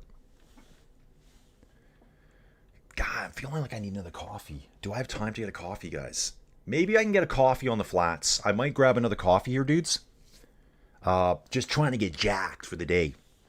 Shredded. Long TT mass start feels like a Kleibo special. Yeah. Okay, we're talking about World Baseball Classic today at 3 p.m. Eastern. Okay, dude, I was looking at the schedule this morning. I'm going to watch the Jays. Dudes, when can I do my first baseball commentary game? When should I do that? I don't know. I guess the beauty of spring training is I do it pretty much any time through the day. Could do that. Aaron, what stats page should I use? Baseball Reference. That's the one I've kind of been looking at. But I also want to have one that shows me all the details of the game. Okay, guys, what is the baseball version of PCS? That's what I need to know. What subscription do I need to buy this time? Aaron saying the Simon Yates Carapaz del Toro stage 20, I think of the Giro had to be the best stage. Yeah, dude, that was a fantastic stage. Flocky saying all you newbies, like and subscribe. Flocky, thanks, dude. Thanks for someone, having my back and letting people know. Because, dude, I never say it enough. Camerino, dude, beautiful churches here. It's also got the new school. The new university looks very modern. Yeah, Italy's so cool. I think a lot of Europe's like that too. The mix of modern and old at the same time, preserving the old, but also bringing in modern stuff. Man, these towns are incredible here. I love Camerino. It says that right there on the sign. Outside the city of the gates of Camerino there. Dudes, I am going to grab another coffee just to kind of get whatever up here. We still have 45 kilometers of racing to go. I'll be right back, dudes. More baseball talk. We haven't had wine discussions yet today. Probably shouldn't because I won't know anything. Continue on.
Alright dudes, sorry for the delay. Back inside the 10x10 cube of Cycling Dominance and Performance Center here. It's Colin, it's Inside Cycling World. Dude, sorry, the water, I'm on the instant coffee right now, and I had to boil all the water there, and it kind of took a bit longer than I thought. Where's my coffee? Where did Colin go? Yep, been playing the Fantasy League for years. Colin should make one. Which one are we talking about here, dude? Are we talking baseball? Baseball Fantasy Leagues. Guys, let me know. Okay, so Aaron, okay, good. I'm backing up, guys. Baseball, Reference, Fangraphs, Baseball Savant. Dude, those are the three I do know. I just didn't know which one to use. Aaron, do they show the game? Like, I can pick a game and it'll do, like, PCS like this? You know? So-and-so does this. Who's up at bat? Pictures, all that kind of stuff. Aaron's saying there's a 38... Oh, third base called Junior Camarino. Oh, okay, in the World Baseball Classic. Swoosh Kid saying, honestly, if you just want live stats and no video, Yahoo Sports is okay. Dude, I'll check that out too. Dude, I want to have a bit of both. Like, I want to have everything I can show so I can jump around. Okay, dude, things have changed up here now since I've been gone. Del Toro on the wheel of Santiago Buitrago. It looks like we have a couple of Bahrain Victorious guys there. UAE's at the front now. Ghana has jumped up. Yeah, here it is here. Sorry. Carapaz has jumped up. He's now with the Ghana group. Ghana, Calzoni, Kylik, and Silva. We still have our front two riders, Brazafonso and Mulberger. Bombing down into the valley system again here, guys. As soon as we get to the bottom, we do just slowly start climbing again. Leading group is now in Castilla Ramondo. So Yahoo Sports, I'll take a look at that too. That's where Aaron talks about fantasy leagues. Okay. And Swoosh Kid's been playing the fantasy leagues for years. Colin should make one. Okay, dude, I will. I might need some help doing that. No break natural on that one. That was just coffee waiting for the water to boil. Guys, I'm on the Nescafe today. Nescafe, no Sanka. Oh, yeah. So good. Dave's asking why bike companies won't sponsor me, give me free stuff. Dude, that's what I keep saying too. Sponsor me. Someone sponsor me. An ICW baseball fantasy league would be nice. Managing a daily pickup league becomes a pain for 200 days. Okay, Aaron, so what are you talking? Like, guys, what kind of fantasy baseball league do we want? Dude, you guys are the experts, not me. I just talk random mumbo jumbo in the background. Dave wants everything free. He needs more shoes. I think Dave already told me he has 19 or 20 pairs of shoes. I think he sent me pictures as well. Aaron, interesting snippet on ESPN on the correct pronunciation of Etienne. Aaron saying ESPN Gamecast, not bad as well. Dudes, are these websites, are these applications? What do I need to download? Dude, you know what? We could do a live stream where it's just... we just do it on the fly. And someone says, hey, why don't you check this out? And then I'll check that out. And we'll just do it that way. Until we get it, like, refined to the way we want it. Yeah, so what kind of fantasy... yeah, what is the fantasy league-like system like in baseball? I'd love to know that. Points, players, can you pick any player? Do you pick players more often? Dude, there's probably so many different versions of it too. If it's baseball, there's going to be so many variants. Yeah, dude, looking forward to it.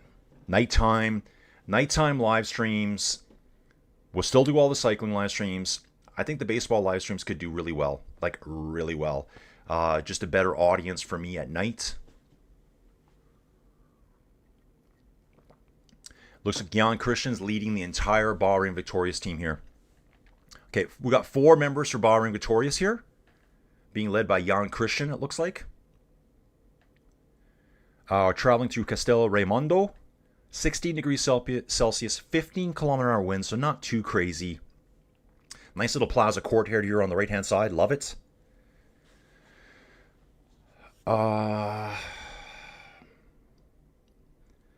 Swoosh Kid saying a rotisserie versus week to week would be more casual. Right, Aaron. these are all websites with data streams, but not live video streams. Yeah, dude, I thought about it on the weekends. Another friend, he goes, well, can you show any of the MLB? I'm like, dude, you would get just murdered. Like, the MLB has to be one of the biggest, most powerful organizations in the world. You ain't streaming nothing of theirs. You're not showing any of their video, probably under any circumstance. Christian on the radio, it looks like here, talking to the team right now. So we got Bahrain Victorious sitting there, and then Bora Hansgrohe. Everyone's grabbing the mics here, pinching them underneath the jersey. Del Toro looks like he's having a nice little chat here with one of his teammates. Nice chat. Del Toro in the blue jersey, UAE rider calling for the team car. Then we've got Red Bull positioned behind them, Visma Lisa bike, and that looks like Wout. No sign of Matthew van der Poel today, guys. My man is not here. Scott Rose. Dude, this dude right here. Bro, Discord. Dudes, I told you he would be here. Scott, if you want to waste your entire day, go back to the beginning of the video. I gave you a shout out earlier on. So, dude, I didn't even know your full name. So this is Scott Rose, and I haven't even read it yet. I just recognize his name from his abbreviation. Scott Rosenblum, 21-3. Hey, Colin, I finally made it to the channel. Dude, late to the race today. What's the main story on Stage 6 today? Dude, Stage 6 today, we've got Mulberger and Braz Afonso up the road, being chased by 5 riders. Carapaz has just left the peloton, jumped up the road, and caught the Ghana group. We've had 7 riders in a break since about kilometer 40. Been a really tough stage. I guess the highlights today would be, well, one, we got a dude that's actually on course at a place called Crisperio. You can actually see it on the detail profile right here.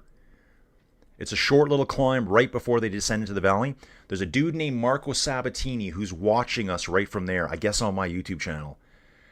Marco, dude, thanks for letting us know that. We will be climbing up to Camarino for the second last time, 3 kilometers at 9%. And looks like the main peloton now being led by UAE. Yeah, UAE and Bahrain Victorious. They're now finally dragging back 5 remnant members of the 7-man breakaway from earlier. That's the Ghana group. Carapaz is there as well. So Carapaz has left the peloton, jumped to these 4. He's been brought back. Still 2 dudes left out there. Mulberger from Austria for Decathlon and Clement Braz Afonso. So dude, Scott, didn't know your first name, but I told you in the Discord. So guys, Scott's the dude I told you about earlier that watches on Italian feed with Italian commentators. So I just said, hey dude, why don't you listen to my channel? Join the chat. And he said, what, here on Discord? I go, no dude, my YouTube channel. So dudes, I guess sometimes I think, I don't know, maybe this is me being kind of a bit of a dick. I thought, well, if you're in the Inside Cycling World channel, you must know my YouTube. But yeah, he probably just found the channel on Discord by typing in cycling. And there's a bit of a pro cycling chat area in there. Anyway, Scott, dude, thanks for being here, man. Guys, Scott is very knowledgeable on cycling too, so he'll fit in perfect here. The permutations of different baseball, dude, rotisserie. When I hear rotisserie, I think of like a chicken or a rotisserie barbecue. Scott, we talk about a lot of stuff here, and we're hard on baseball right now. The channel's going to add a lot of baseball to it here pretty quick. Jan Christian on the front, Bahrain Victorious rider. Then we've got the Red Bull train coming, guys. The Red Bull train's coming next. Pellizzari in the white jersey, don't forget, guys. Pellizzari's in the white jersey. And it's going to be a wickedly little finish, dudes, with this almost 9% gradient for 3 kilometers up to the Camarino. So it is going to be fireworks time between Pellizzari and Isaac Del Toro. And I think Pellizzari is on a whole nother level this year, guys. Remember Pellizzari last year? Not really. He's just a dude that rode around a little bit. He did pretty decent at the Vuelta. Did win a stage at La Vuelta last year. This year, he looks like a GC contender to me.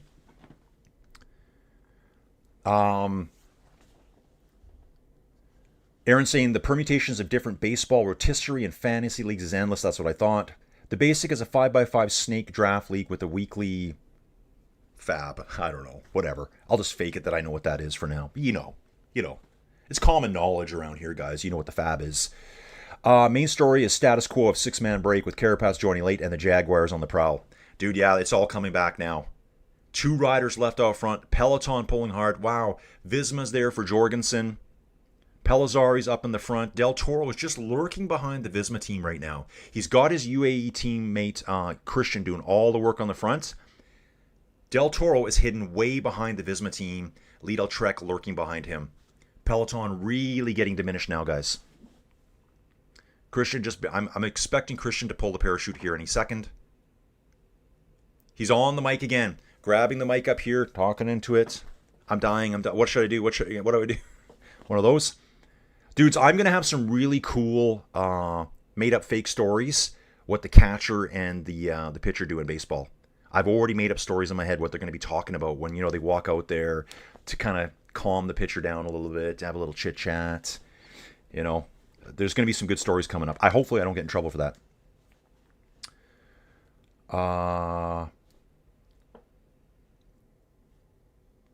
Aaron's saying, can confirm, there's a Camarino in the World Baseball Classic hitting 6th and designated hitter in the last game for Dominican Republic. Scott, no problem, dudes. Thanks for being here, Scott. This is how the channel... Scott, how did you find the channel? How did you find the Inside Cycling World Discord? Was it just what I thought? You just typed cycling on Discord? Because, dude, I always ask people, how did you find this disaster gong show that I do?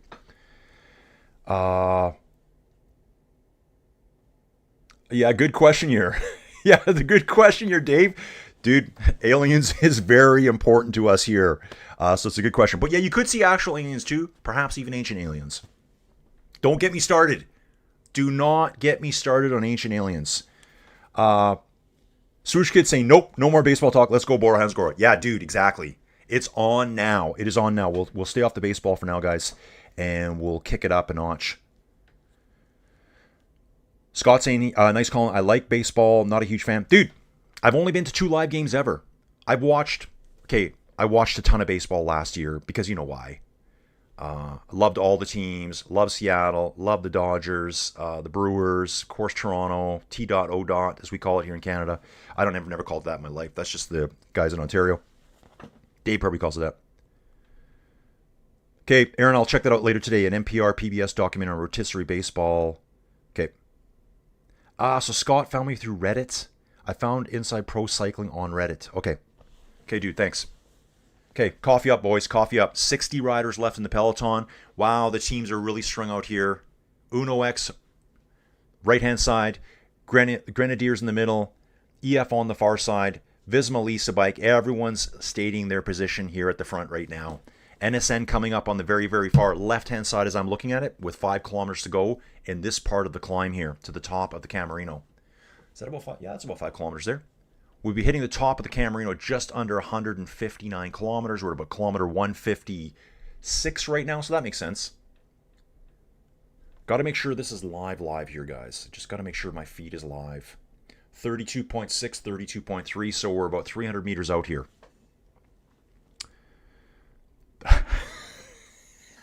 Aaron, that's the best one. Aaron wins today. I typed in disaster gong show and aliens, and it brought up Inside Cycling in the feed. Yeah, dude, exactly. Find me the guy that knows nothing about wine. That I'll show up there too. Only youngins say T dot. Arjen may say TO. Yeah, I'm a TO guy. Not the T dot. Yeah, Toronto, Ontario, guys. Dudes, we're 32.2 kilometers to the finish here. Starting the climb officially now. It's a 3-kilometer climb up to the top of Camarino. Max gradient on this section here is 22%. Average slope here says 9.5. So obviously they're just calculating it a little. Yeah, because here they've got the Camarino at 2.7. So it's going to make it a little bit steeper than the 8.8 we're seeing here on PCS. All depends where you start and finish the climb. Started a little bit later with more steepness. Obviously, the average gradient is going to go up. Aaron's saying, what the F is T dot and TO? Toronto, Ontario.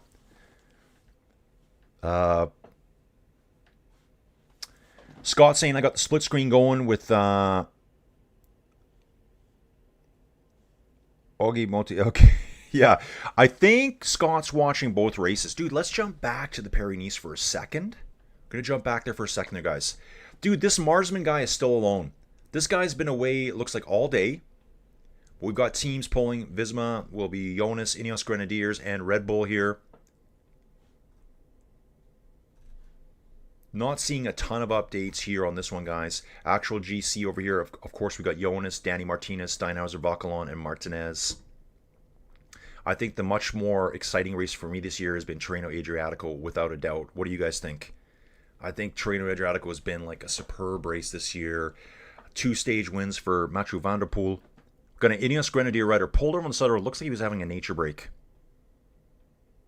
I think he said, I'm done. I'm having a nature break. It might have been Ghana. Ghana says, yeah, I'm done. I'm going to take a nature break right now, right here on the side of the road. Jan Christian coming up on the left-hand side, watching all the other riders, having a good look around. There's Pellizzari, dead center of the screen. Ooh, steep here. This is the 21% section right here. They're only going 18k an hour, 16k's an hour here for guys for the pros. Down to 14. That's how steep it is here. Everyone will be in their lowest gear, rocking and rolling. Everyone is out of the saddle here. Outside of maybe 1 or 2 riders. Got a Bora rider going out the back right now, number 36 here for Bora. Let's see who that is. That's not number 36 because that would be Caja Rural rider. Looks like Jan Tratnik. So it was 136 for Red Bull. 31.5 Ks, guys. Already been racing for almost 4 hours here, climbing up to Camarino. We were going through Tirone and Crisperio again before we start our last descent and one more climb up. Phase 2 is underway, guys. Phase 2 is kicking off right now, I would say. All the teams are getting deadly serious about this now. Aaronsman sitting on Jorgensen's wheel. Jan Christian pulling on the front. 11 Ks an hour here for the World Tour Pros, guys. That's how steep this is. One of the Uno X riders is just bailing out the back right now.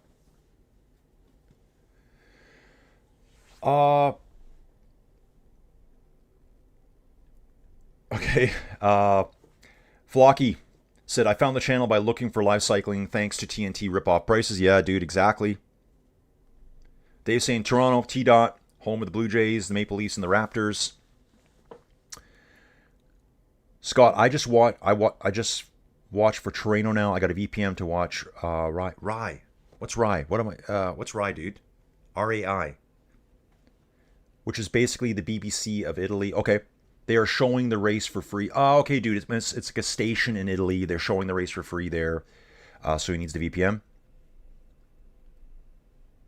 Ooh. Aaron's saying, man, the athletes playing in Seattle are going to be pissed when they propose a 9.9% millionaire's tax goes into effect 2028 in Washington State. Is that Matteo out front? Dude, he was right there. There's at least 4 riders here for Visma Leaseback. They've all kind of faded away to the back a little bit right now, though. 3rd place on course right now is Isaac Del Toro. 5th looks to be Pellizzari. Just trying to get the name count there. He's got 1 Red Bull rider left with him. So it's Jan Christian on the front, NSN rider who I haven't identified yet. And guys, remember, they're still a minute back from our 2 riders up front, Mulberger and Brazafonso. So Christian, NSN rider, Del Toro, another Red Bull rider, then Pellizzari. Best Visma Leaser bike rider is probably placed around 9th or 10th. Looking at our 2 front leaders right now, number 62, Clement Brazafonso for Groupama FDJ United, and Gregor Mulberger for Decathlon. I think they got a big long name now. What is their name now? Which I'm never going to say. Decathlon CMA CGM team. That's great. Yeah, I'm never saying that. Decathlon. It's 430 meters between the leading group of 2 and the peloton. Let me just back up, guys. Eddie's back. Lost connection, but he's back on. I think he's doing everything from his phone right now. Jan Christian has seemed to be absent from this race compared to earlier form. Yeah. I think it was Tour of Alula he did really well. I think, didn't Jan Christian do really well at the Tour of Alula? Tour of Oman, maybe? Alula Tour. Yeah, he won it. There we go, guys. Yeah, he won Tour of Alula. Yeah, he won on the last stage, I believe. He won on the last stage, went from 14th to 1st place, got the GC at the Alula Tour. That's a Pro Series race. Yeah, how could I forget that? I just do.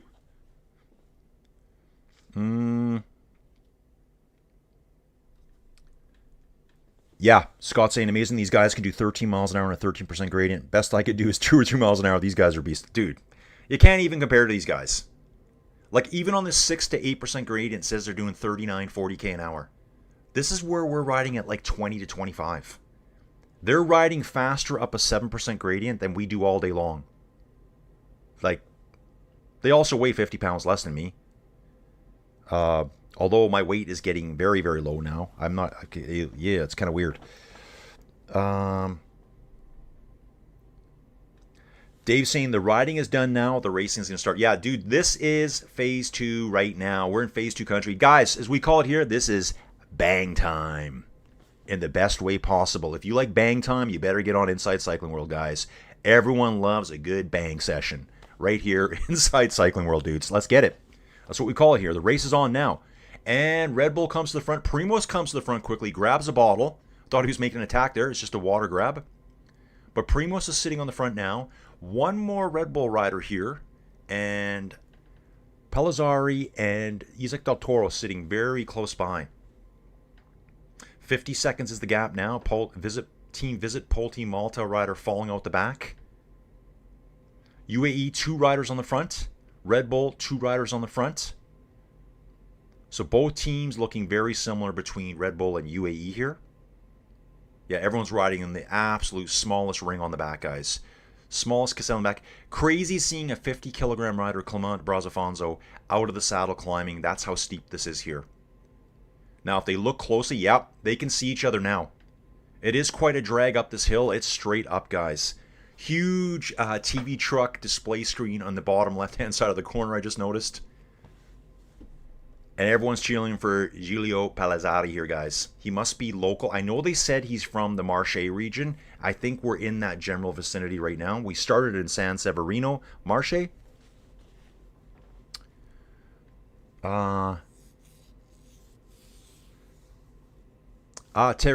Eddie's saying Tirreno cycling team races in Tour of Taiwan tomorrow.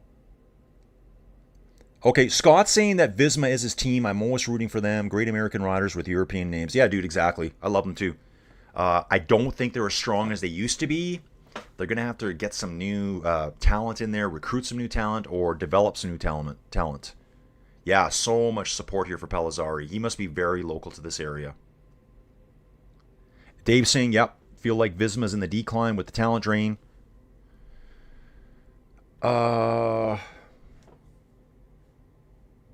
Aaron saying, yeah, Visma does seem to have a prerequisite that Americans' names must sound vaguely... Yeah, Sepp Kuss. I would never have guessed he was American. Sepp. Okay, dudes, coming up to Camerino again here. We're now down to 47 seconds. Clement Brazafonso pushing hard here. Hoping to ditch Mühlberger here soon and escape by himself. Gap here says 430 meters. It's probably just hovering around that right now. And on that long straightaway, they could see each other. Kevin Vermarke has moved up to the front now, pulling for UAE. So that's who the secondary rider is for UAE there. It's Christian and Vermarke on the front. Del Toro sitting in their wheels. And Red Bull's doing the exact same thing. They've got 2 riders up there. Pellizzari sitting on his. It's kind of like a 3v3 death match right now, guys.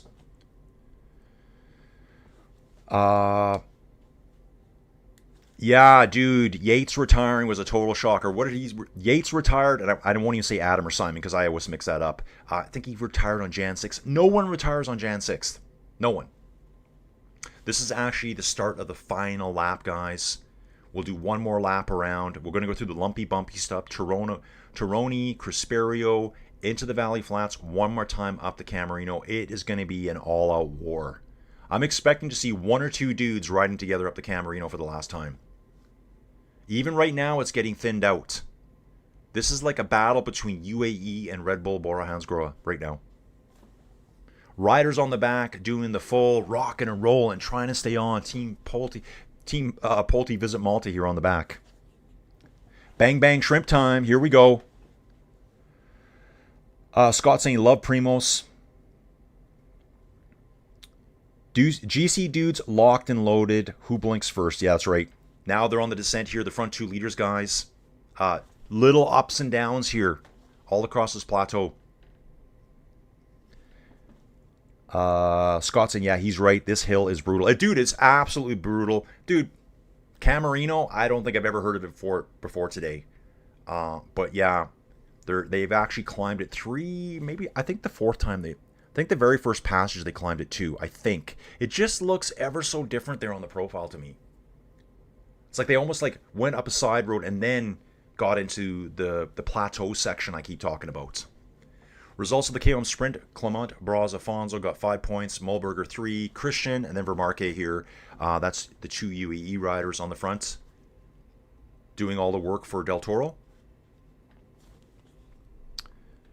Aaron saying IDT, that's Isaac Del Toro, is taking this one. Yeah, it's going to be an awesome battle here. Awesome battle coming up.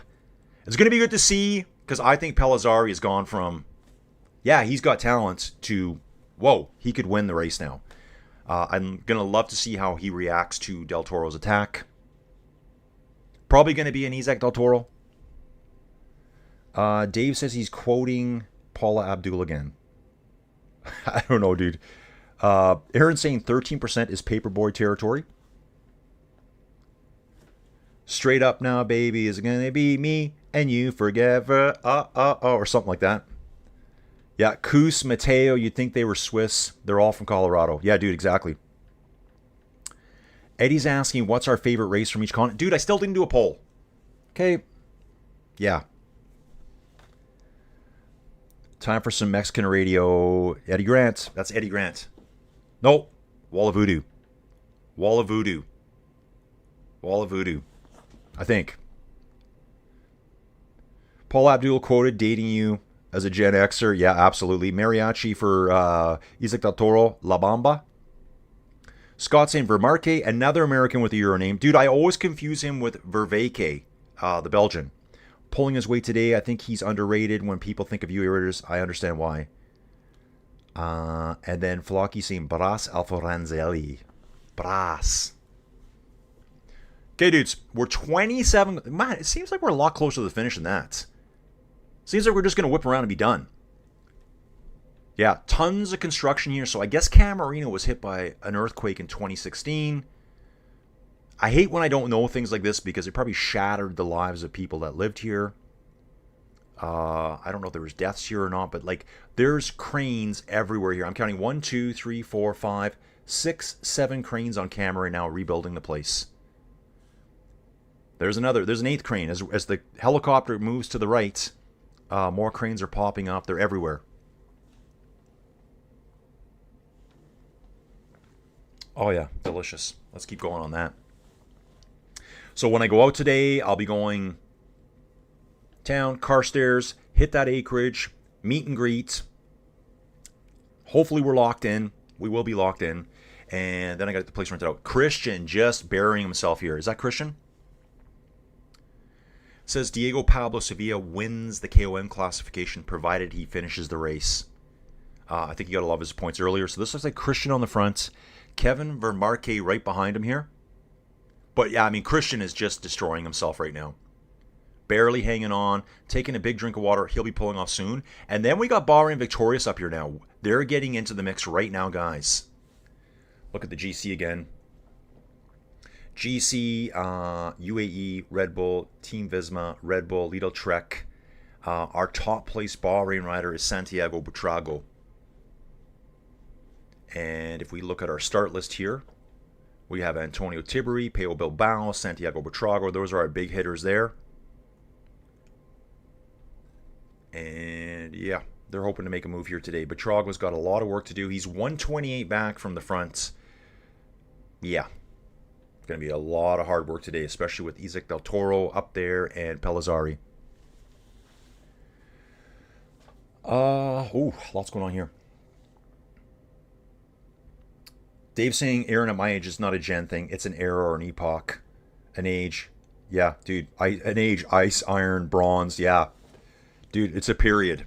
The Cretaceous period. The Mesozoic. Any of those. The Jurassic. Yeah, other past Americans with Euro names. Vandengard. Yeah. Yeah, Vandengard.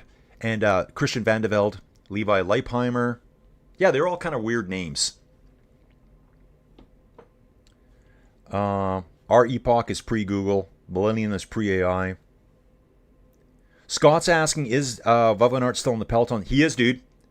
He went early on the attacks today. Haven't seen a lot of him lately. And right now, looking at the peloton, let's have a good look. I see 3 Visma lease riders. Just 3. I'm looking for his helmet. Yeah, what? Bout's there. I can see his Red Bull helmet from here. He's actually only sitting about 9th or 10th back, probably leading Matteo, and I don't know who the other Visma rider is right now. Jan Christian just destroying himself here. Wow, this guy is absolutely burying himself on the front here. Keeping the pace high for Isaac Del Toro, not allowing any of the other riders a chance to get up the road here. Once he's done, Vermarke is going to take over before we see the final launch of Del Toro. Guys, where's he going to go? Is he going to wait till that final 3 kilometers? That's what I think. It's all going to come down to the final 3 kilometers.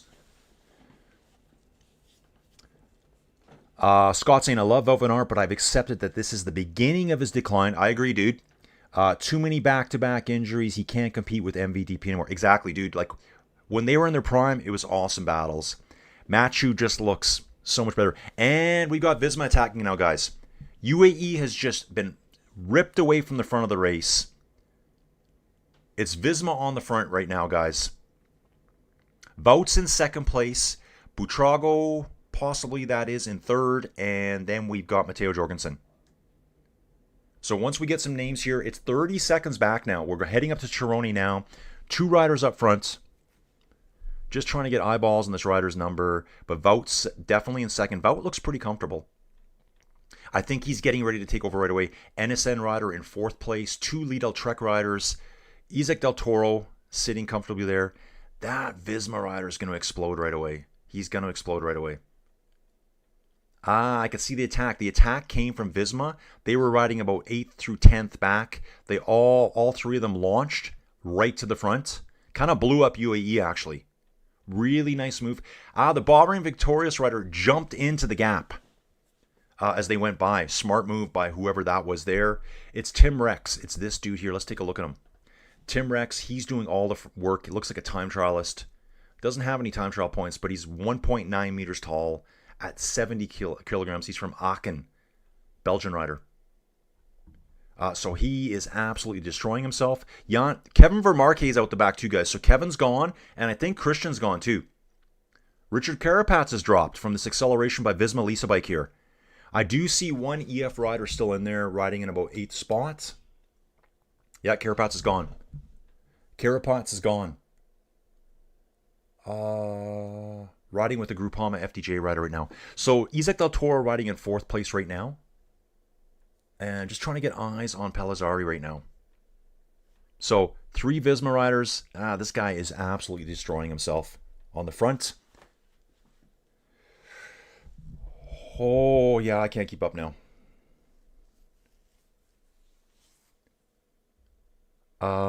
Yeah, Greg's there. So yeah, Wout's there for sure. I gotta catch up. Greg LeMond, yeah, very French too.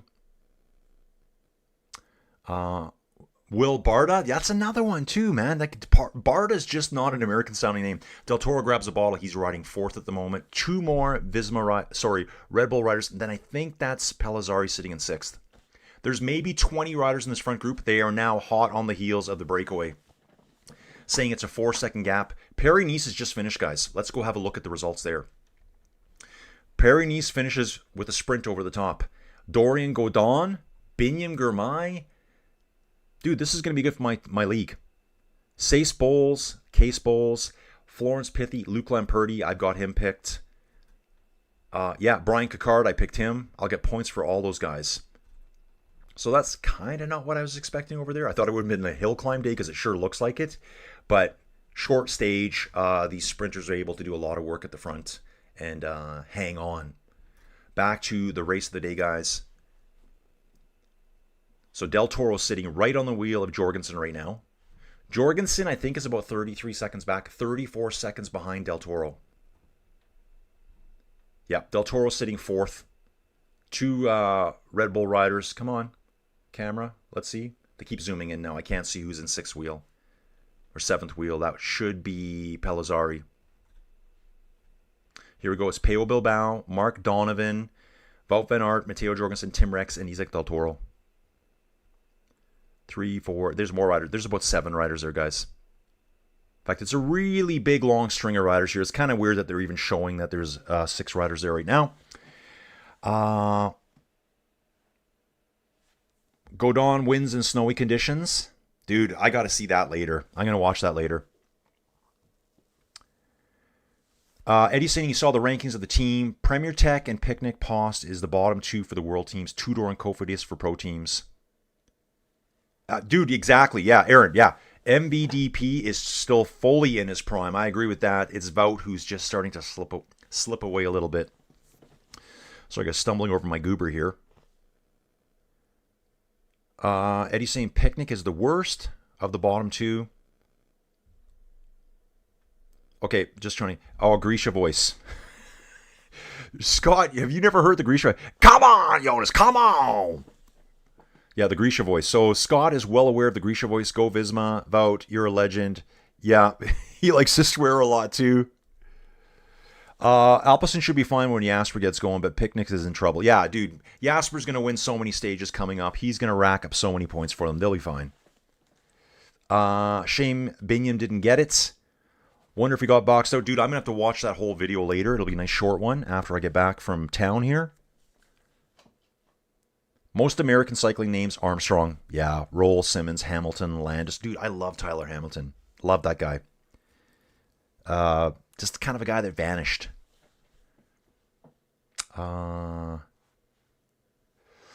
Aaron, worst on bike food was mussels and oysters. Oh my God. With some baked beans, especially for, yeah, I'm going to pass on that. Dude, I really can't eat on the bike. It's like Cokes and maybe some chocolates. They're saying there's about 25 riders in this group. Dudes, we're 20 kilometers from the finish. And we are coming up. We're descending now. Wide open descent here. Going to hit a little wall at kilometer 21. And then we're going to bounce right back up to Crisperio before we start the main last descent of the day before the real race starts. So just on a downhill section here. The leaders are actually holding them off right now. There's about 25 riders chasing our group of Mullberger and Brazafonso. And guys, just going to check stuff here. Messages. You never know what's coming at me today. What's going to happen in Collins World today? What kind of drama and debacles are going to happen today, guys? I don't know. Every day it's different for me now. Every day it's different. Yeah, there you go. Swoosh Kid. Swoosh says they got Bittner. Pavel Bittner is a very, very good sprinter. He will get points for them as well. Definitely. And they also, we talked about this a few days ago, guys. They have Max Poole. He will get better. So here's Team Picnic. Yeah, here's Pavel Bittner. Let's take a look at Pavel from last year. He got third at the Algarve this year already. Won a stage at La Vuelta in 2024. 2 stages at Vuelta a Burgos in 2024. Second stage at Renewing Tour. These are all points, guys. These are all UCI points that they're all fighting for. Bittner is very fast. No doubt. These guys are looking back now. It's Muhlberger looking back. Brazafonso sitting on his wheel. Yep, Brazafonso sitting on his wheel. 2 Visma riders coming now. So I think we've lost Tim Rex. This must be Wout leading Matteo. I'm looking for the helmet. That helmet doesn't look like a Red Bull helmet to me. Hard to tell from here. We got to get zoomed in.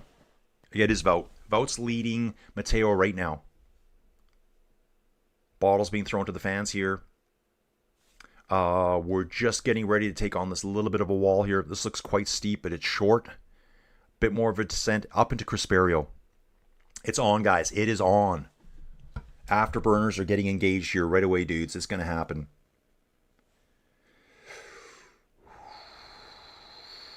Chocolate gel is nice. Yeah, I'd like that.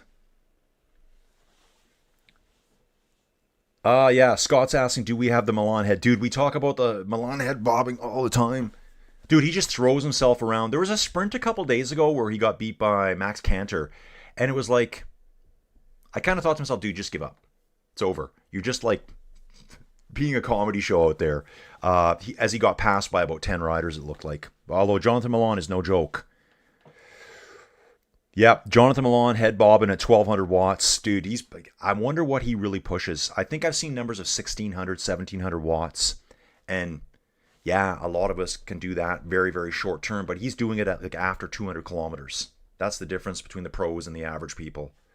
Wout is pulling right now for Matteo. Third place, Isaac Del Toro.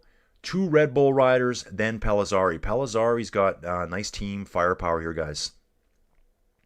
Just ride the wheel. 17 Ks to go. Yep, coming up the little bump and then up into Crisperio. I'm just going to leave it there for now. I'll catch up with the chat. Dave's saying, according to Cycling Mag, Bicycle Mag circa 1996. Yeah, someone brought canned pig's brains. Like, are you kidding me? Dave says he once had porridge out of a Ziploc bag. Aaron saying, oh, that California race sounds epic. You surely want to be at the front of the peloton. Ooh. Oh, yeah. Bobbing and weaving. Watch Abdu Japarov in the 90s. Yeah, dude. Exactly. Dude, yeah, I really can't eat it. It's got to be like chocolate. I struggle with granola bars. Even like a Cliff Bar. Like, I mean, talking like the chocolate Cliff Bars. I've never had a gel yet on any of my rides inside. But I have chocolate, stuff like that. Pack of sugar. Scott saying 1600 watts, dude can power several small appliances with that power. Doesn't sound impressive, but it is. Dude, totally.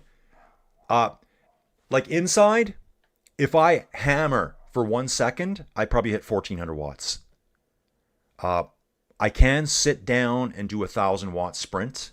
I just kind of rev it up. But dude, not like these guys. They're doing that all the time. Little gap here, little separation. 2 Bahrain victorious riders on the front. Wout's gone up front with 2 Bahrain riders. Del Toro left a gap. Jan Christian's trying to battle his way back on through the cars. He does have cars to help him now. Director's car and the Shimano car. Dogs are barking for some reason. I don't know what's going on around here. It's always a gong show around here. So it's going to be Bilbao and Buitrago on the front. 4 seconds still, it's saying. Wout pulling, 2 Bahrain riders here. We still got our 2-rider breakaway. Jan Christian, it's saying right here on PCS, is trying to get back on to help Del Toro out. And starting the descent now, guys. Let's all chill out for a second. Contador was a bobber and weaver too. Yeah, Dave's saying, yeah, you could eat oatmeal out of a cut-off corner of a Ziploc bag. Just squirt it right in there. Scott, you're a legend, Wout. Prove me wrong. Dude, he's looking good today. This is the best I've seen Wout looking in a while. Prove me wrong. Close the gap. Dude, it's only 4 seconds. Well, they're saying 8 seconds now on the descent. So the guys on the bottom, it's probably less technical. They're getting away a little bit, and the peloton chasing is getting slowed down more in these corners. It is Wout sitting on the front. 2 Bahrain victorious riders. And there's a bit of a gap. Just the slightest gap here. Del Toro just watching. Probably just wants to sit back a little bit and watch their wheels. Just have a better gander of the road. Yeah, coffee, guys. Dudes, they've been racing for 4 hours and 23 minutes. We still have 15 kilometers to go. Average speed, 39.5k an hour. Yeah, I would probably be averaging about 25k an hour right now. If I could ride my bike this long.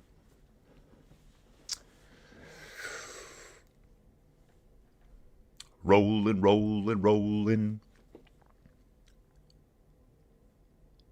Aaron saying oatmeal good, long-lasting carbs, mashed sweet potatoes from cutoff corner would be good energy too. Eddie's asking about bike races on each continent. Oh, dude, there's so many. There's so many good races. I mean, it's hard. Europe, Tour de France. What about La Volta? What about the Giro? What about these fun stage races? Europe will be well, I think for a lot of people, it's just Tour de France, right? Ooh, Sketchville. Bottle dropped on the road. Two-door rider has to jump it so he doesn't ride over it and wipe out. Those loose bottles are so dangerous. Wout leading the way down. Very proficient bike handler, of course, from a CX background. Yeah, I mean, how much time does Wout have left? How much more does he want to race? You know what I'm seeing? I guess, you can kind of tell. I've seen on Facebook a lot lately, or maybe it's Instagram, Wout posting a lot of family pictures. That's what I've seen a lot of. What does that tell you guys? He's probably spending a lot more time with his family, and that's become more important for him now. So maybe, whereas I don't see Matthew posting pictures of like family pictures. I just don't see it. Everyone's time comes to an end. So even if Vout's time comes to an end, man, he's had a superstar career.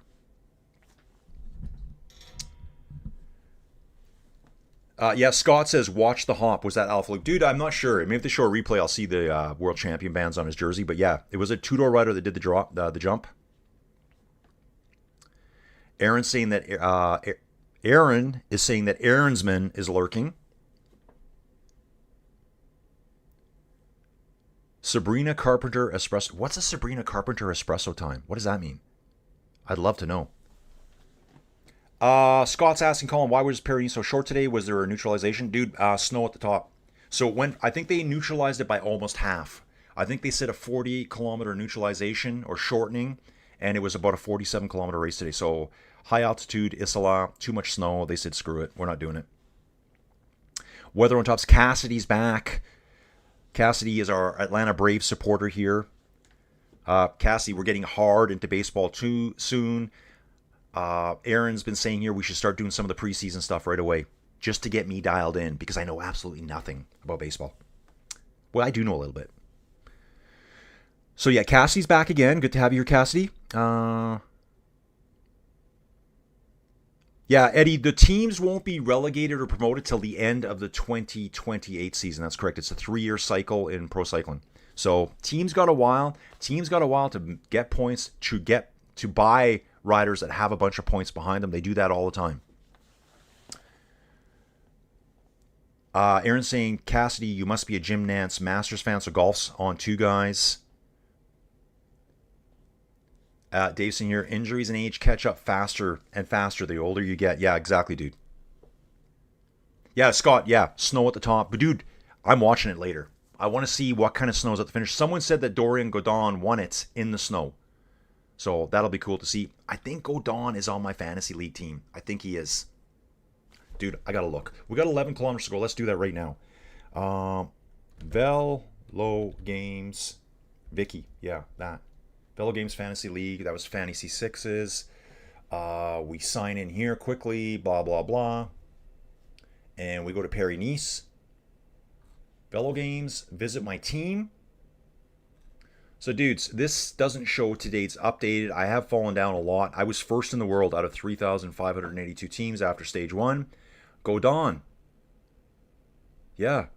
Binyam. But I don't think this is updated as of right now. I don't think. View the league. So the Inside Cycling World. Hey, check it out, guys. Swoosh Kids #1 here. He's in the chat right now. 1,273 points. Team Dudes. Right here, 1109, Flocky at 1050, Steven Cycles 844, Snoop Bobby Bobs. Hey, Snoop Bobby Bob is Rancid Pole, Thomas Shank at 583. So dudes, join one of these. Dude, just look for more fantasy stuff coming up here. We'll go with that. On the front again here, guys. Just trying to see who this is here. Jan Christian's back. Jan Christian came back, guys. He got back on. He's right back to the front on the mic. The Bahrain victorious rider sitting behind him. But dudes, there's a 19-second gap now. The two riders up front were at 4 seconds dangling out front. Now back to 19 seconds. Amazing. 10 kilometers to go. Actually, Flow Bikes is saying it's 29 seconds, dudes. I'm going to go with Flow Bikes for now. There we go. PCS just updated on the fly. That 1 became a 2 out in front. 29-second gap. They better get working now, dudes. Vout was 40-1 today. Okay, well, he's there. He's there or thereabouts. Just 2 Visma riders left. Jan Christian on the front. Bahrain victorious 1 rider. Isaac Del Toro, Red Bull, Pellizzari. It's kind of our lineup there, guys, as I can call them out with the colors. Aaron saying in percentage change, oh, this is straight out of baseball, I can tell. You are getting older at a slower rate every day. First derivative positive, second negative. There we go, guys. Math from the math genius, Aaron. Dave's saying, for me, as I get older, the brain damage becomes more visible to others. Lucky for me, my lack of filter has made me less politically correct. Dude, yeah, it's all of us.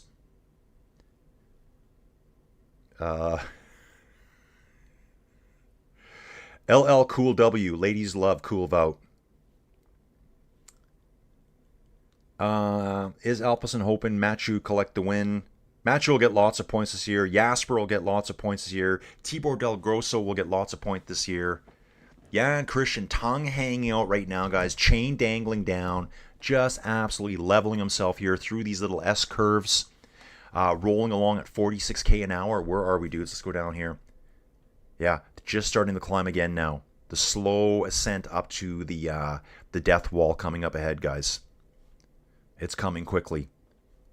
So they are on generally a flatter section. Just 2 Visma guys here. It's going to be Wout and Matteo. I think we got 3 Red Bull riders. 1 or 2.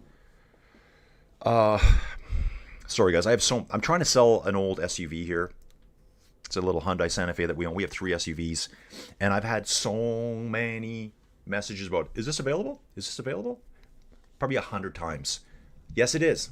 Yes, it is. Come with money, bring cash. Send more cops. Is that what he says? Send more cops? Yeah, I think he says send more cops. Return of the Living Dead. You guys know it. One of my favorite zombie movies of all time. Remember the zombies in the ambulance? And I think he was send more cops. As he's eating a cop, I think. Colin, am I on delay? RAI shows 8.4 kilometers left. I've got 8 on PCS and 8.2 on Flow Bikes. Dudes, it's thereabouts. They jump around. Sometimes PCS gets ahead of me and then it gets right behind me. So right now PCS is 200 meters up the road. Christian just has his tongue out. Wow. Man, they went from 29 seconds to 10 in just like a minute. Christian has reeled them all back in. Dude, it's about to launch here real quick. Get ready. No nature breaks. No break naturals. No getting coffees anymore, guys. No letting the dog out. Get ready for Del Toro and Pellizzari to go head-to-head here. Nice, Scott. Mama said knock you out. Yeah.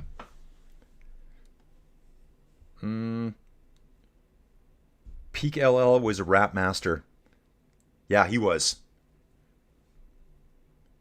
Aaron saying maybe Wout is the Belgian counterpart to the Veronk, darling of the French housewife from the Frosted Tip 90s. Dude, he is. He is. I think the ladies in Belgium absolutely adore him. Scott saying now 7.6. Yeah, I got 7.2 and 7.4. So PCS is slightly ahead right now. Eddie saying Ineos now have potentially a new sponsor, 20 million euros from Denmark. Dave saying, is leaving posts of sold stuff up a thing? Dude, probably. Like, dude, I've had so many calls about that car. Every dude is like, I'll bring you 10 grand cash right now. They send me pictures of stacks of $100. I'm like, I don't want your cash. I'll take an e-transfer or a bank draft. I'm not taking $10,000 cash from anyone. No, unless I've got someone in the house standing there with a shotgun. Riders are caught. Jan Christian has a nice little shout over at Mollberger there. Big smiles on their faces. So they've just been caught. Just been caught, dudes. 6.7 Ks to go. Christian still driving hard. Brazafonso and Mollberger just kind of slowly drift back now. Here's a replay of it again. Jan Christian, I think, is he Swiss? He's Swiss. His Austrian fellow, well, they're close to each other, right? Having a little show with Mühlberger there. Maybe they race together on the same team.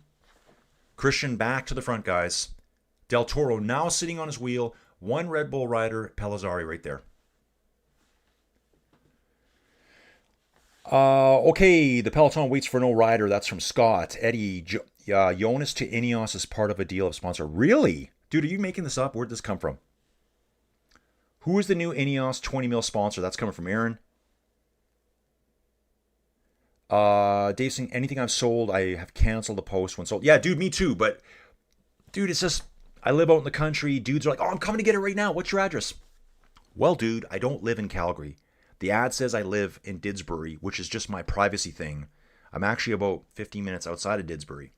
So, and then they're like, okay, I'll come by it in Didsbury. I'm like, then I got no way to get home today because I'm home alone today. So I kind of need someone to come here. And I don't need like 4 dudes coming here to buy the car at once, right? With 10 grand cash. You get my drift, guys? So And then we had a ton of snow. I don't feel like driving into Calgary to show a car to someone that's just going to kick the tires, then offer me $8,000 for it. Nah, no thanks. But I do need to sell it. Palazzari. Yeah, money laundering attempt. It's true. Ineos is slightly richer now. The peloton waits for the rider. The story of the domestic. No rider. The story of the domestique. Meet them at the RCMP station. Yeah, Dave, that was my plan. And then, like, how do I get home from there?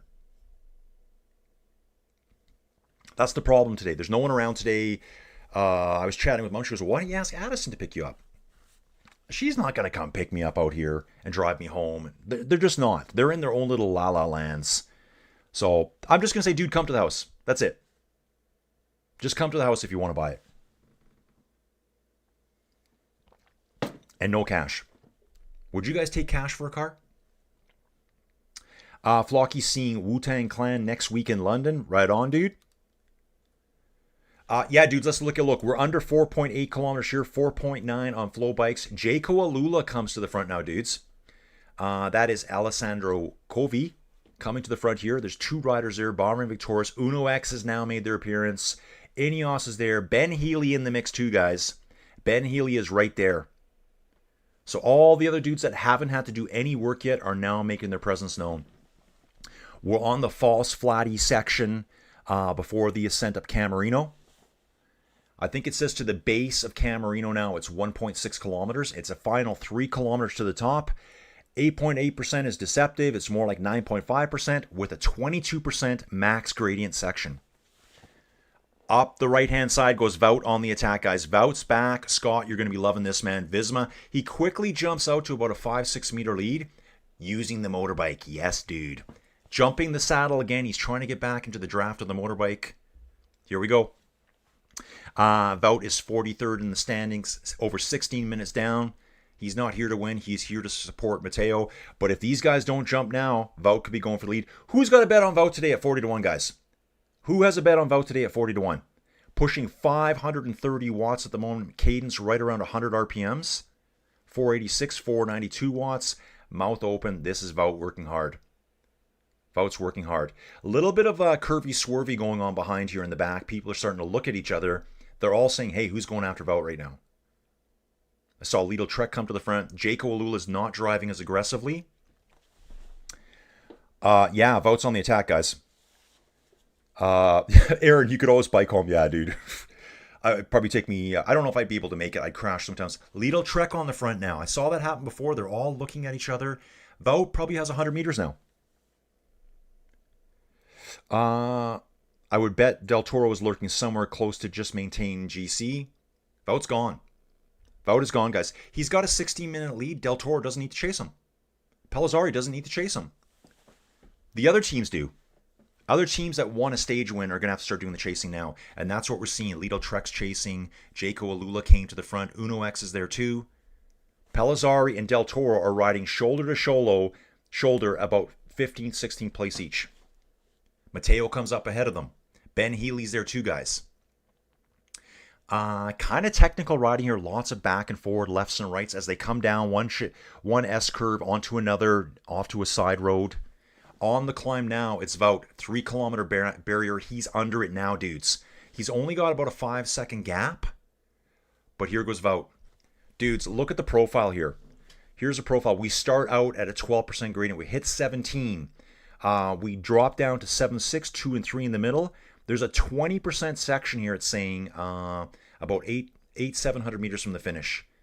On screen, it's showing 22%. The very set finish line is still going to be 9% gradient. Bahrain Victorious coming now, guys. On Wout. Wout's coming to a standstill. Trek rider bailing out the back. It's Ben Healy and a Bahrain Victorious rider coming across. I've got to imagine that's possibly Buitrago. Ben Healy going by. Ben Healy putting in the move here right now. 20% segment here that they're not showing us. Early on, there's a 20% segment down here, guys. At one point, well, it says we're, yeah, I'm going to figure that out. How far from the finish are we? 2.7 kilometers. Yeah, it's deceptive here because we're going to the minus numbers. So there's a 20% segment early and later in this climb. Ben Healy out front, guys. It says he has a 9-second gap right away. Wout absolutely fighting his bike up the hill. Fighting his bike. Next up is Red Bull and Pellizzari's. No, it's Del Toro right behind him. I think I see a two-door rider there as well. There is a two-door rider there. Uno X rider. That two-door rider is... That's probably Storer. I think that's Michael Storer. It's not Alaphilippe. Wout just shuts it down, guys. Shuts it down. Comes to a standstill. Red Bull rider, Del Toro, Uno X rider, Matteo, Storer, probably Ciccone coming next. I'm looking for Pellizzari right now, guys. It's Roglic. It's Primoz. I can't say his last name, guys. Roglic. Here comes the attack from Pellizzari. Goes early, guys. On the 14% segment here at 17, 18 kilometers an hour. Pellizzari jumps away. No reaction. Now Del Toro starts to react. There's a flat segment here. Wow, that could have been perfect timing for Del Toro there. They hit a flat segment, it looked like, and then straight back up. Del Toro jumps across to Pellizzari now. I thought he was letting him go there for a second. There's Matteo. There's Storer. This must be... It's Tobias Holland Henderson here. This is the Uno X rider. Tobias Holland Anderson sitting 6th overall at the moment at Tirreno-Adriatico. Ben Healy has gone up the road, guys. Ben Healy's gone. This is very steep, guys. Yeah, Aaron's saying nothing like biking home in minus 19 Celsius from the RCMP. Yeah, dudes. On a road bike. In bibs. Tight bibs. As I like to call it. Bright pink. Storer goes now, guys. Storer's going up the road. Takes Johansson with him. Bahrain Victorious rides on. Primoz goes. Isaac Del Toro. Matteo Jorgensen. So it's going to be a series of attacks coming out. Who's going to let who go here? These guys are... Storer attacks again. He sees them dilly-dallying. He puts in another attack. It looks like Primoz is reacting here. Is this Primoz reacting? If it's Primoz, he's hauling Del Toro back. And I'm looking. It looks like Pellizzari is about 6th in this group. Has a quick look back, seeing if he's got any more teammates around. It is. It's Primoz reacting. Primoz pulls back Storer. Primoz starts setting the pace on the front again. Ben Healy still up front, guys, here, wearing the Irish stripes. And Pellizzari attacks again, hard up the right-hand side. Del Toro waits, slowly starts revving it up, and now he's on the move. Probably a quick 15, 20-meter gap here. 1.6 kilometers go to the finish. Actual GC, guys, though. Pellizzari's 23 seconds down to Del Toro. Del Toro does not need to destroy himself here. Del Toro just needs to finish nearby. That's all he needs to do. That's all he needs to do is just finish nearby. This is a Healy special profile from Aaron. Aaron saying Wout does the standstill about as good as anyone. About 10 riders chasing Pellizzari right now. Ben Healy just up the road, guys. Pellizzari does have a gap, and it is Uno X chasing now. 2 riders from Uno X up front there. Primoz. And Pellizzari looks like he's going to bridge across to Ben Healy here. He's coming fast. Uno X doing a lot of work trying to bring their rider back up. Primoz is there. Primoz just hanging back now, not doing any work. Del Toro looks like he's about 5th in this chase group. 2 riders up the road. I think Ben Healy's getting caught. Aaron saying Roglic, probably the best. Froglic, when he's in the green jersey. I like that, dude. Yeah, Ben had 9 seconds. It's all gone now. He's probably got 1 second, maybe 2 seconds over Pellizzari. 3-4 to the chasing group of the Uno X riders up front here and Johansson. They're saying it's 5 seconds. It's not. They're under 1 kilometer to go, guys, here. Pellizzari is going to jump right on Healy's wheel. I think he's going to launch again here. He's on his wheel now. Okay, camera cuts away. The camera cuts away. Let's go back. Yeah, Pellizzari goes to the front right away. Uno X rider has jumped away from that chase group now. So we have 2 Uno X riders there. We're just seeing Johansson. It's got to be him. Then we have a Trek rider going. This has got to be Ciccone. I got to think, yeah, Ciccone's up there. Ciccone's chasing after Johansson. Primoz coming. Del Toro's on the move. Matteo Jorgensen right behind him. Pellizzari, dudes. Like, come on, bro. You're going to win a Grand Tour someday, dude. You're going to win a Grand Tour someday. Ben Healy's fading now, guys. Ben Healy has faded. 700 meters to go on PC on flow bikes. 600 meters to go. Del Toro now makes his presence known at the front. Del Toro needs to win a stage. Del Toro wants to win a stage, guys. He's got Ben Healy in his sights. Pellizzari's not that far, dudes. Riding out front by yourself. Primos is now faded. Great job by Primos today. One of the Bahrain Victorious riders back there with Primos right now. Dude, you guys got the chat on fire here. It is on fire. Yeah, Healy's done. Pellizzari's got this. I don't know, dudes.